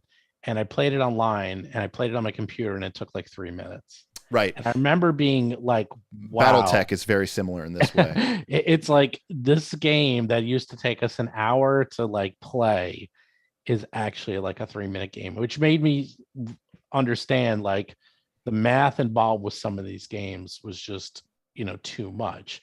So I think that's what they would do. But to be honest, this was done already. It's called Dungeons and Dragons 4th edition. That was specifically designed. I know people argue, and they're like, that's not true. I'm like, I guarantee it's true. No, they talked about it at the release, and then it just never materialized. Yeah, I was there. I talked to them extensively. Yeah. I talked to all the designers. And this is back when John Statz worked for Blizzard. Like, we sat down and talked with all of those guys, and they told us they designed 4th edition for computers, because that's what they wanted it to be used. They wanted it to be very easy. And remember, this is when Baldur's Gate was taking off, and Icewind Dale and all those games. So they made sure that these rules would work with the computer. And the rules were very hard. I loved 4th edition, but it felt like a computer game on a board, like in a role. No, it did. And the numerical calculations and the triggers and the reactions, could overwhelm you. And it was very easy to forget. Insane. I mean, to be completely honest, again, I just finished up a high-level Pathfinder 2 campaign, and when I'm hasted and I'm my fighter and I've got 10 or 12 feats, and 2 of them are from flexibility, so they're changing every day. I've got 12 attunement items. I've got scrolls in my backpack because I've got sorcerer dedication. And then there are status bonuses and item bonuses and circumstance bonuses and circumstance penalties and status penalties. Even I'm like, this is the limit. My brain at the end of our 20th level session was melted. In fact, it's never going to be done, and you can see why. And I think Pathfinder is about the limit that we'll ever get for complexity.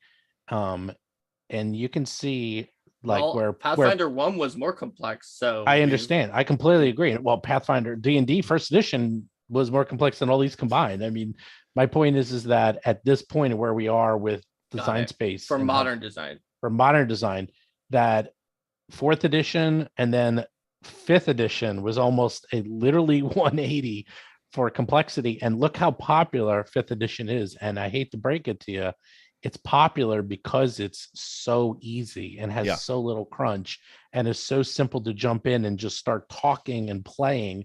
It's more complex than it seems, but just like you said, it's super easy for a player to jump in with their character. It's very easy. All the complexity is sort of sent to the GM to handle. Oh yeah, which is a common complaint. Yeah, and that's a very common. Yeah, but it's genius for doing what they wanted to do, which is onboard players into existing groups with ease. Right. Sure. Right. It's genius. 4 or 5 players it's for genius, every GM. But it may not be the best for GMs. But it's great. It does what they wanted well, and it builds the industry for everyone. Yeah, or like the hobby. I don't think that anyone's ever going to do what you described, but what they will do, and we were just talking about this at the Foundry stream earlier today, is that, like, for example, someone had the idea of saying, hey, wouldn't that be great with the Eldamon? Because we're going to have some, we're going to have tables, we're going to have charts. Me. That was you. I had the idea. I can remember who did it. Okay, Mark, you get a plushie for that. Send them to my address. A good idea. Is that when you get the Eldamon, you press a button and it does like a little spin, like a roulette wheel, and then you get to see what comes up and it gives you all the stats instead of you having to roll the tables. And it is a combination of both. You get the little casino element, although you don't put any money into it, and it will do all the maths for you and you get what you need. And that's a good use of a VTT. And another good use of the VTT, which literally somebody wrote to me today, Mark, is they were using a monster part system on Foundry. And they were like, thank God you guys literally put the monster parts in all of the BattleZoo Bestiary monsters. So when we kill them, we know exactly what parts we're getting. And it's right there. I don't even have to, in our book, you just have to flip to the back of the table. But in there, you don't even need to do anything. It's right there. Yeah. That's the use of a VTT. Or even you were saying it's like, oh, spellcasters are a pain. Well, not for me because I have everything. They're not for me because I have pain. Even though if you have everything at your fingertips, I disagree with Derek that the weird spell is what makes it a pain. Yeah. Even if I assume that I know what all 20 of those spells do and that I've memorized, I know, but I have everything. You have to decide which of those 20 spells you're going to cast. But it is definitely that guy in there writing JavaScript in Foundry to do stuff for him. That's what he is. Sure, but that still won't make it easier to decide which of the 20 spells to cast and be like, oh wait, this level 18 creature actually had something in their third level slots that was applicable for this exact situation. Right. It's just like, no, I can do it, and I can do it well. Yeah, well, you know what? You're going to be a lot more brain power than anything else, and I better not have a lot of different ones with different spell lists in the same encounter as each other, or that's gonna cause like the smoke to come out of my head. You're going to be a fan of the new 5e monster stats because if you saw, they're trying to get rid of all spells and make everything special abilities. Right. So everything they don't want you to look to stop counter spell from. Countering everything. No, I actually just think that they are doing it from a point of view, and there's actually 4E design. Yeah, 4E does it. Yeah, 4E does it great. Actually, yes, I actually like that. Is that everything you need is there? Everything you don't need to look anything up. You never have to look at anything else. Yeah, and I think they're going that way. I think that's what 6th edition is going to be. I think so. Look, I don't mind if there's a pointer and I have to look it up. I just don't want there to be dozens and dozens of them. Right. I have to decide. I don't want there to be any, but I'm very particular in that regard. So, but we got 2 more questions I want to get through, and we can kind of these are a $3 donation, so we don't have to expand as thoroughly as we did on some of other ones. But Blueberry Detective asks, what are skill feats for? Proficiencies seem to be more than enough to allow for expansion of skill actions and in-game applications. So I take this question to basically mean, isn't going from trained to expert to master to legendary enough to expand the scope of what you can do with a skill, maybe by putting certain things or abilities at different proficiency tiers?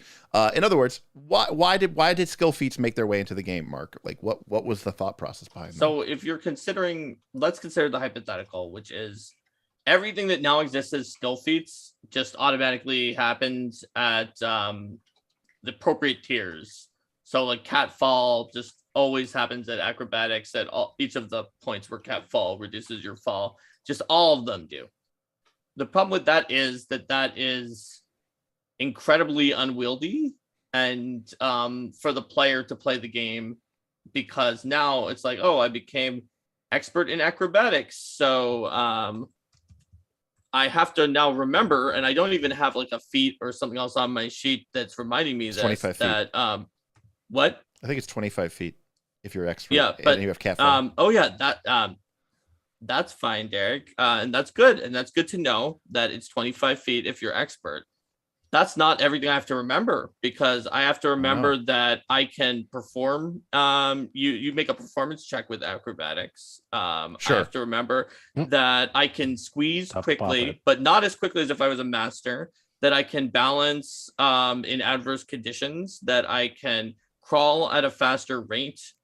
Right? Are you looking up every skill feat for acrobatics? Yes. Okay. Because you would have to remember all of those things. I think that's a reasonable answer, right? Because you otherwise overload them with mechanical complexity. Yeah, I agree. I mean, I do. Now that doesn't mean I disagree with the idea of making certain things that are like gated actions, where it's like, you can only try this if you're an expert. You could even have gated auto successes, where it's like, if you're a master in Arcana, you automatically know this fact. Yeah. And if you're not, then roll an Arcana check. Because one of my those are fine. Those are great. So one of my critiques of the proficiency system is going from expert to legendary, or expert to master, or master to legendary, doesn't feel any different, right? You're writing your bonus goes up by +2, right? In the moment that you get it, nothing like aside from a numeric, like my strength could have gone up by 4 points, and it would have had the same effect on my character. And I think that's one of my kind of complaints, I suppose, about it, about the proficiency system and its implementation, is that it's almost entirely a numerical change, and it's not a gameplay experience change. So if $3 isn't enough, it may not be enough to earn my response to to whether or not you think strength going up by 4 is an incredibly drastic amount of strength in this edition. All right. Well, we'll leave. What do you think? You can tell me, Derek. You're the one who said maybe we should do less of an answer to the $3. All right. We'll leave it at that one. We got our final tip, which is $3 from Goblins in a Trench Coat. Asked, as someone who loves poppets more than anything, is there any possibility of more poppet goodness in the future? P.S. Also love the game. Oh, well, you know what I was thinking, which is that, this is obviously Knights of Less Claw is a great fan base. And what if Derek were to create some poppet content in the future? I know how much Derek loves poppets. Pray for me if that's the case. He loves them to death, right? To death. He wants to just squeeze them until they break. That is true. I mean, who knows what's on the horizon for Paizo? In terms of us at Roll for Combat, none of our currently existent books have a real space for like expanding a Paizo Ancestries. You did a dungeon, Mark. Don't talk to me about not being able to do anything else. Hold on. You did a dungeon. I said that we don't currently have space for something we did do a dungeon. That's the kind of thing that we do. Expanding an ancestry that already exists is not wild enough, whereas a dungeon is wild enough. So that's poppet is too mundane. But I think I would not be shocked if someone made a product on Pathfinder Infinite that people love poppets. That was just like the big book of poppets. Yeah. And maybe you who gave the comment can do it. Like, a bunch of people who love Kitsune did one on Kitsune. You can do one on poppets. Yeah. That's it. That's a great place for a small person who's starting out with doing RPG design to expand, because like Derek said, to bring it all the way back, incrementing on something that already came before is easier to do than making an entire new subsystem. And so it's a great place to get your feet wet, I think. And hey, you could tie in with our stuff by making poppets that were Eldamon plushies, right? That were like literally in a world with Eldamon, people made a plushie in the game world that was based on an Eldamon, right? Because they saw this squirrel and they made a stuffed animal. Oh my god! And so your poppet character is it's too many layers deep. It's too many layers Oh, deep. no. We didn't even get started. You have no idea. Because then you get the dungeon ancestry. Because the dungeon ancestry always needs an avatar. Oh my God. The avatar for the dungeon ancestry is an intelligent weapon. Right. Because intelligent weapons always have a wielder. Right. And so the wielder of the intelligent weapon is a dragon. Right. So then you could be a dungeon that manifests an intelligent weapon as its agent in the world. And that weapon is being held by a dragon. All right. Right. And that could be your character. I got to end this stream. This is or it could be a puppet. It could be a puppet instead of a dragon, just to make Derek end the stream. Yes. So I'm gonna end with one last question here, because this is actually a question I really do want to know. I want to get your thoughts on it, and then I will leave the final floor for you. I saw we had a couple of questions, people asking about how they can get more information about the Eldamon Kickstarter, about news information. So I'll let you guys provide that information here at the end. But my last question here is so. Spell attack rolls, target armor class. Spell attack rolls do not get the benefit of item bonuses from potency runes. The proficiency bonus for a caster is fairly lagged to that of martial classes, and you're not getting. But eventually goes higher. It gets to legendary at 19th level mark. Let's call it what it is. It's at 19th level.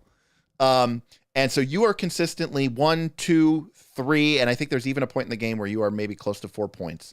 I think there's a level where you're an expert, everybody else is a master, they have +2 weapons, and you have nothing. I think that's like level 10 or 11 or 12. Well, actually, it's probably 13. But they're masters, and you're expert, and they have a +2 weapon, and you don't have anything. So your spell attack roll is 4 points lower, and most spell attack rolls have a miss effect of nothing. So the first question is, is that intended, or was that like an accident, or is this supposed to be weak? And then the second question is, the Shadow Signet item allows casters to target essentially reflex or fortitude, I think, with spell attack rolls. Will, I think. Oh, is it will? Okay. And it's a free action, usable infinite times per day. And in a game of Pathfinder 2, there has like never been any item that is even close. Maybe it's fortitude. We can check. We can check. We got nothing. It's a shadow, so that makes me think of will, but it may have been fortitude in the end. It is reflex or fortitude. You were right. Okay, it great. was not will. So, and this thing is level 10, and it's a free action. It is infinite times per day. Was Shadow Signet a fix? No. Like because there is not a single caster I've ever seen. Do you want to actually fix it? I mean, Shadow Signet is not a fix. Shadow Signet is an option. Okay. If you want to actually fix it, then you want to do something that puts it in line. And in order to do that, first start True Strike and abilities like it say that they work on a strike, not on any attack roll. That's step one. You want to take out the high-end extreme things that are in certain cases so that you don't have to worry about what you're doing here. Some spell attack rolls aren't damaging. They sometimes do pretty nasty debuffs as well. So you don't want to start making them too problematic. So take them out first. Next up, we're going to do things that mainly help. Okay, so spell attack rolls don't have to go up in their proficiency at the same time as spell DCs. They do, but who said they do? Sure. Like, okay. They're separate statistics. The feature that gives them to you gives them both separately because they could go up at different times. So do so. Put up spell attack rolls at 5th and 13th. Yep. And not to legendary. Nobody gets those. Right. Put them to 5th and 13th and just stop. Right. Unless and you get like DCs to legendary at 19th. Sure. And to master at 15th. Don't move DCs. They need to be where they are because of the way that saving throws. Yep. DCs are fine. Yeah. I agree. But AC is pretty high. So just move the proficiency. I've said this in a number of places before while I was at Paizo and after. Now also add item bonuses. Yep. Add items to give you the item bonuses at the same level as everybody else. So your proficiency is at the same level. The items are bonus at the same level, and you cannot true strike them or use other similar fortune effects because you. Hey, it's called True Strike. Is it that weird if it only works on a strike? If you say no hero point, would you say no fortune points? Would you say no hero point rerolls? You're going to have to decide which fortune effects you're going to allow it on and which ones you won't. And that'll depend on your game. I'd probably allow it because I am miserable at giving out hero points anyway. So if you manage to remind me to give you a hero point, you deserve to get to reroll your spell attack rolls. I'm pretty bad at giving hero points out too, so don't feel bad. Yes, I think everyone is. Certainly everyone not is. Something like True Strike, which is so game warping that, you know what? I love True Strike. I'm the one who put it in and let it work on spell attack rolls. I thought, haha, I like this a lot. But later I realized that the fact that it exists limits design in certain ways. So if you want, what I would do right now, if I was doing things and no one could stop me, right? Because I mean, you can feel like if I said let's decouple spell attack rolls from spell DCs, that there could be some pushback on that. Sure. If I could just do whatever, like I'm the one who on our put stream, spell Mark, attack you roll can do items whatever you into want. I put them into the playtest. There you go. They existed in the playtest. They were called spell duelist wands. They didn't go up to the as high of a bonus as weapons did because the math was different back then. But the point is that they didn't, but they did exist. Yeah. And no, I like that. I mean, 4th edition had +2 wands and +3 staves, you know, and I thought it was always pretty cool. So if you wanted to do that, then just take out True Strike and selected other fortune effects that are relatively too common that are going on non-strikes from working on spell attack rolls. Move their proficiencies to mostly come sooner, but never go up to legendary. So 5, 13 instead of 7, 15, 19. And then and figure it out for the what to do is the correct thing for the classes that have slower proficiencies, like champion and monk. If they have a spell attack roll, they usually don't anyway. They might. So a few of them do. They usually don't. And then give item bonus items at the same levels. You're done. That's what you're going to do. When you're talking about Shadow Signet, it's highly complicated with the fact that now you're using recall knowledge to try to figure out what their better save is. If their weak save is actually will, then you're not necessarily in a great place no matter what. You could accidentally go up against a harder number, and no matter what you do, flat-footed doesn't apply, which is an incredibly easy debuff to land on just about anybody. Right. No, that I do agree with that. I'm not saying it's impossible to land a spell attack as written. I was just no. I'm not even saying that. I'm not even saying that it's easy to land one. In fact, I think that it's too tied to your ability to get True Strike because and the fact that it was allowed to work then got a common refrain is it's not worth casting a spell attack roll spell unless you have just previously casted True Strike or True Target. So like I've heard that said before. And let me tell you, it really is worth casting it if you have, and if your team does buffs and debuffs. Like True Strike is S tier. I think True Target was S+. I ran a 6-part AP, and we had a diviner, and his main spell was Disintegrate. Of course, he was a diviner, so he had all the True Strikes he wanted and True Targets he wanted. His Disintegrate was like one of the most impactful things in the game. Like he get that crit. He vaporized. Yeah, he crit them so often because the party had buffs and debuffs. Yep. And he had True Strike every time. Yeah. And he vaporized this elf monk with a weak fortitude, who was the boss of the dungeon. They had accidentally stumbled into the boss room before anything else. One of his other allies had barely hurt her. And then he disintegrated and she got double damage and died. Right. It did require the other person to have done a slight amount of damage.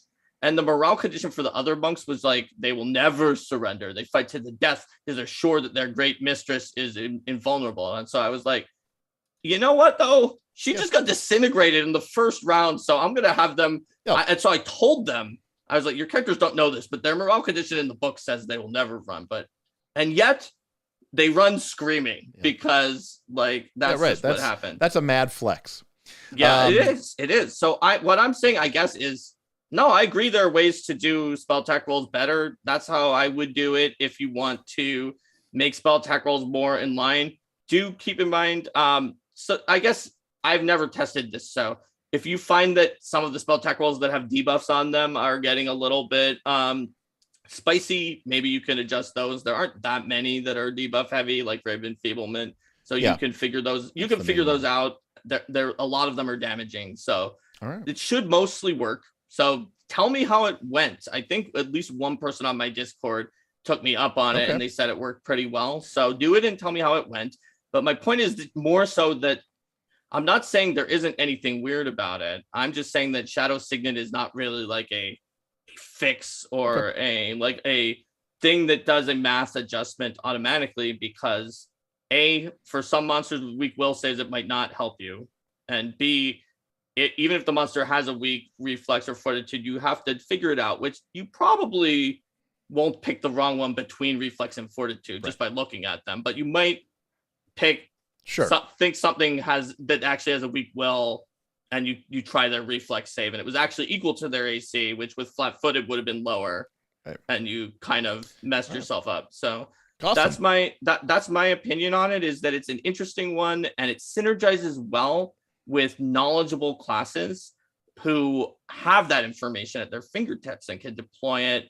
It makes you feel good about knowing what the monster's stats are and succeeding at recall knowledge. So that's my feelings, and I'm totally open to people having different opinions. I know NoNet Ones did a video about Shadow Signet being like broken and very, very powerful. I wouldn't call it broken, but it does feel like a must-have. But I will say that that is a great. Accept that opinion. Yeah. I will say that's what my opinion is. That was a great answer. I'm gonna say that you fulfilled your end of the bargain, Mark. You answered everybody's question, including mine. I actually answered all of the questions. I expected to give a no comment on some of them, but they were really cool philosophy questions for the most part, even though the tweet was kind of like, we'll grill him on rules adjudication. Well, no, because at the end of the day, what Knights of Last Call is about is yes, I mean, there are people here, including me. Everybody loves to have a really high AC and a really cool character, and but for the most part, we are not rules lawyers, and I don't mean that in the rules lawyer,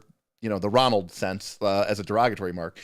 We are a community of people who are interested in games, and we like to think about games not just as playing it in the moment, but as a hobby, as a lifestyle, as a construct, as an intellectual pursuit.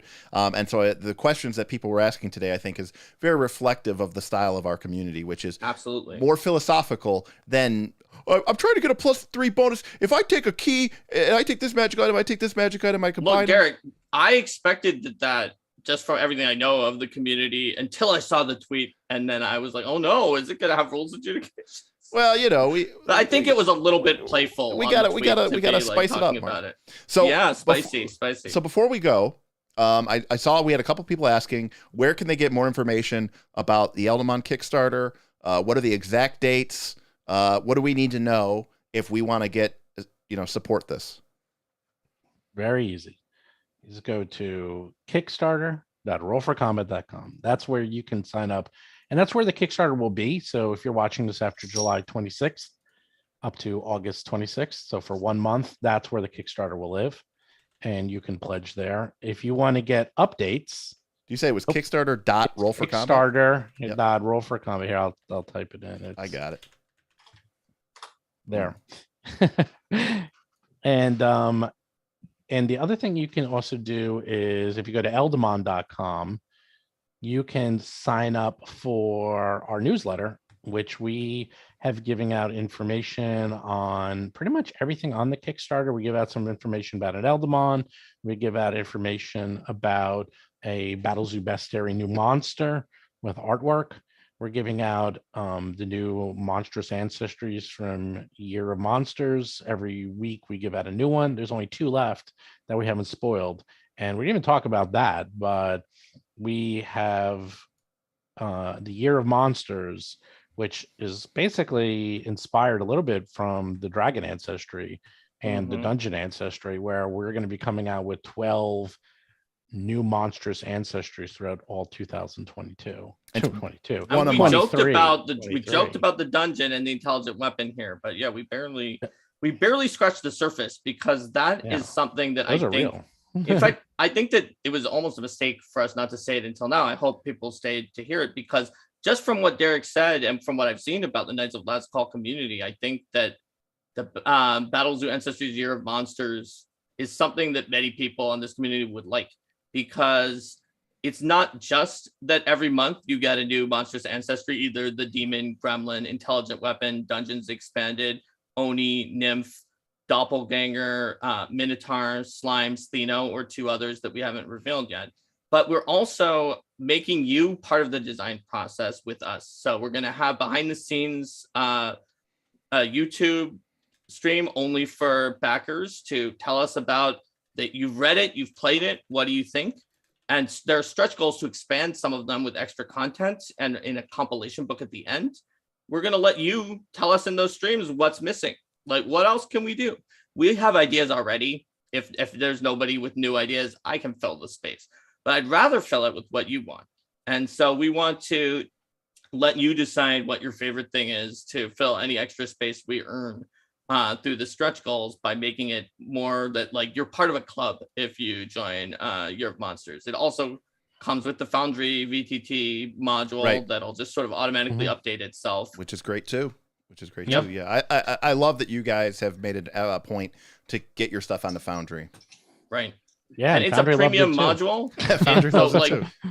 If you demand, if you're like, I must not have this Foundry module, I don't care if I pay more to not have it, I won't. Then there are ways to go down and as add-on buy it without the Foundry module. But if you Mark, you can only order the highest tier. You can only get the but you actually would wind up paying more or an equal amount of money to not have Foundry, because it's actually the tiers are actually do it yourself. They're so discounted when you get the tiers that it's just you pay less to get it. Let me tell you about this community. We did a run of merch through like Teespring, like through like a print on demand, and we got some initial shirts that we wore on stream and stuff like that. And they're print on demand shirts, right? Like the margin is pretty low, but you don't have to do anything. You don't have to do any logistics or inventory, and the material is not the greatest, right? My community was like, no, screw that, man. Like, go get a custom printed shirt. We don't care if it's expensive. Like, we want to pay for quality. Oh, you're gonna do beer mugs? Get real beer mugs and get them laser etched and get them, with a high degree of precision. Don't undersell yourself, Mark. The people want the toys. Look at Wormwood. They just did a Kickstarter for their GM screen. It's a GM screen made of wood. It's at 175,000. But the point is that it winds up saving you, and you get the Foundry. There you go. There you go. So get the Foundry. You get both. You get the more deluxe thing, and it's for less. There you go. Yeah, and so wait, so altogether there'll be BattleZoo Eldamon, which we discussed, and I have figured out that Derek is our test bed from now on. Whenever we create anything, I have to say to Mark, will Derek like this? And if the answer is yes, then we do it, because he is the most critical person. Steven, Derek doesn't like Eldamon. Yes, he does. Here's the thing. He respects them. I respect good design. Good enough. And I respect good ideas. How about that? There you go. And he knows, and when he sees the complexity and elegant design of this and just how much it's going to accomplish, where you can even have Eldamon in 5e go up against Eldamon in Pathfinder, and it works. You can find out once and for all who's better, the Pathfinder second edition Eldamon how many people are doing that? Or the 5e Eldamon trainer when they're fighting each other, using the card game as a lingua franca to battle it out. Yeah. Hopefully not as part of an actual literal edition war. Hopefully more so that they just are friends who play two different games and want to see which of them has stronger Eldamon. But like that is a silly thing. The design will be spectacular. Awesome. Well, I promised Mark that we wouldn't go past 9:00, which I think is midnight your time, Mark. Well, I think we have to have him on again, because oh my God, we didn't even get to your fluff questions. I know. 9:00 is only 6:00 my time. It's fine. I know. I mean, we could go longer, but I think you have to go. Yes, but we do another one. We certainly appreciate, but yeah, I think this was a lot of fun. And certainly we'd love to have you back. Maybe after the Kickstarter gets done, I'm sure it's going to be a very busy next couple of weeks for you both. But I'd love to be on the show again. I'd love for you to be here again. Again, I think there's a lot of philosophical questions, and I think there's even some other RPGs, Steven, that we need to play. We need to introduce you to more Powered by the Apocalypse. I want to play Root. Actually. Yeah, I like Root. I love that system, and you played the board game? Yeah. Oh yeah. I mean, yes. the RPG is literally a Powered by the Apocalypse version of that board game. And I'd be very curious. It's to see very, how it very works. awesome. I think Steven would also like Blades in the Dark because of how much he likes disrupting things. When he's playing. I've never played it. Oh, Steven, we got it. Maybe that's a stream. Maybe we'll have that as a tip goal, huh? To get... Yeah, I could run Blades in the Dark for Steven. Really? Wow. Is it just it's really disruptive? I mean, not or no, I'm not saying the game is disruptive. I'm saying that you like to disrupt things and Blades in the Dark. So the thing about it is I'm bad. It's good at running like a heist or other criminal group that is I've heard like that. Yeah, busting things up, but it cannot run anything other than that. But given that you like to disrupt the status quo, one of these days, Steven, I will tell you the story of my last Blades in the Dark game and about how a criminal enterprise of drug manufacturers went full Breaking Bad on the whole city, ended up disrupting the entire thing, overthrew the political shackles, and then through religious corruption, graft, and political intrigue, not only destroyed all their enemies, but rose to the very heights of political power and became Lord Mayors of the city. That sounds great. I mean, that's the thing is that people think they've played chaotic characters. They haven't met me. I haven't played with Steven. Chaotic characters that are I'm at a whole other level when it comes to chaos. Let me tell you. It's a chore to play with me as a player. Let me tell you. Well, thank you both for being on today. Thank you everybody who supported, tipped, chatted, either whether to ask a question or just to show your support and love. That's awesome. We've been building up this root tip goal for a while. Happy to see it make its official completion. And so we're very excited to bring that root game to you. And that'll probably be coming probably in August. And we're going to start that root game up. And again, we're hoping to explore with the other part of our show other game systems. We mentioned Blades of the Dark just now. We mentioned Powered by the Apocalypse. There's a million other RPGs out there that we want to kind of give some love to as well. We're already doing Pathfinder 2. Probably not going to do 5th edition because there's a lot of that out there. But we would love, if you're a 5th edition fan and you're watching this show somehow, let me know how we can make content and reach you. And is there a way that we can answer some of your questions about games like Pathfinder 2 or games like Root or games like Blades in the Dark and maybe try to expand your options. They keep telling me that a rising tide lifts all ships. So in the end, I hope that is the case. And as for our guests, thanks a lot for joining us. Check them out at kickstarter.rollforcombat.com.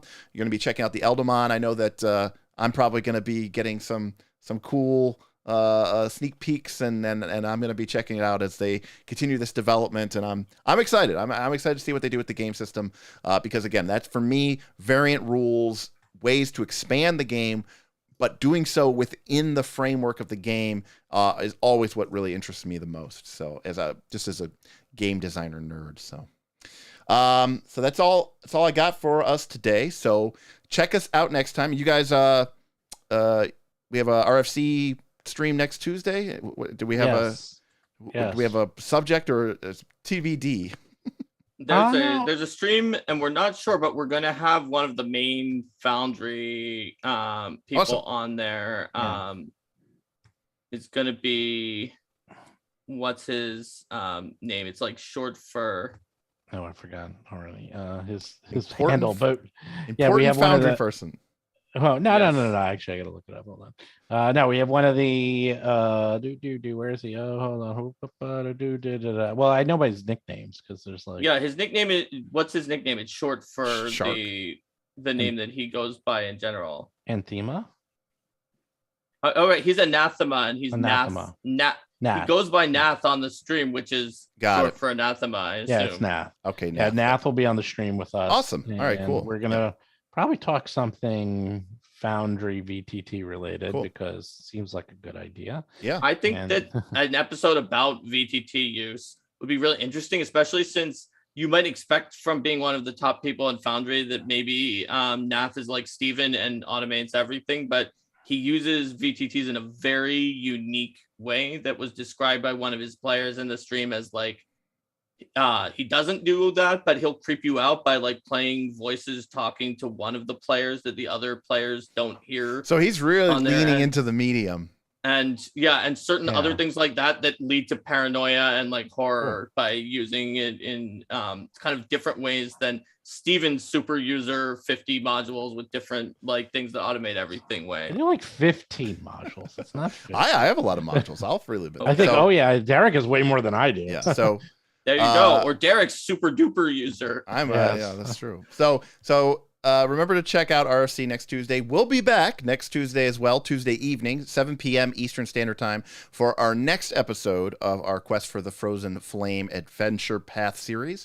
Episode 5, as the adventurers lead the Broken Tusks across the mighty Gornok Plains towards Red Cat Cave. A series of random encounters in Hexploration tended to kind of derailed our session last week, so we'll see what awaits our heroic band of Kellid adventurers this week, or I should say next week. So look forward to see everybody then. And one week. It was some of the week. So, but until next time, thanks for watching, and we'll see you next time on Knights of Last Call. Peace.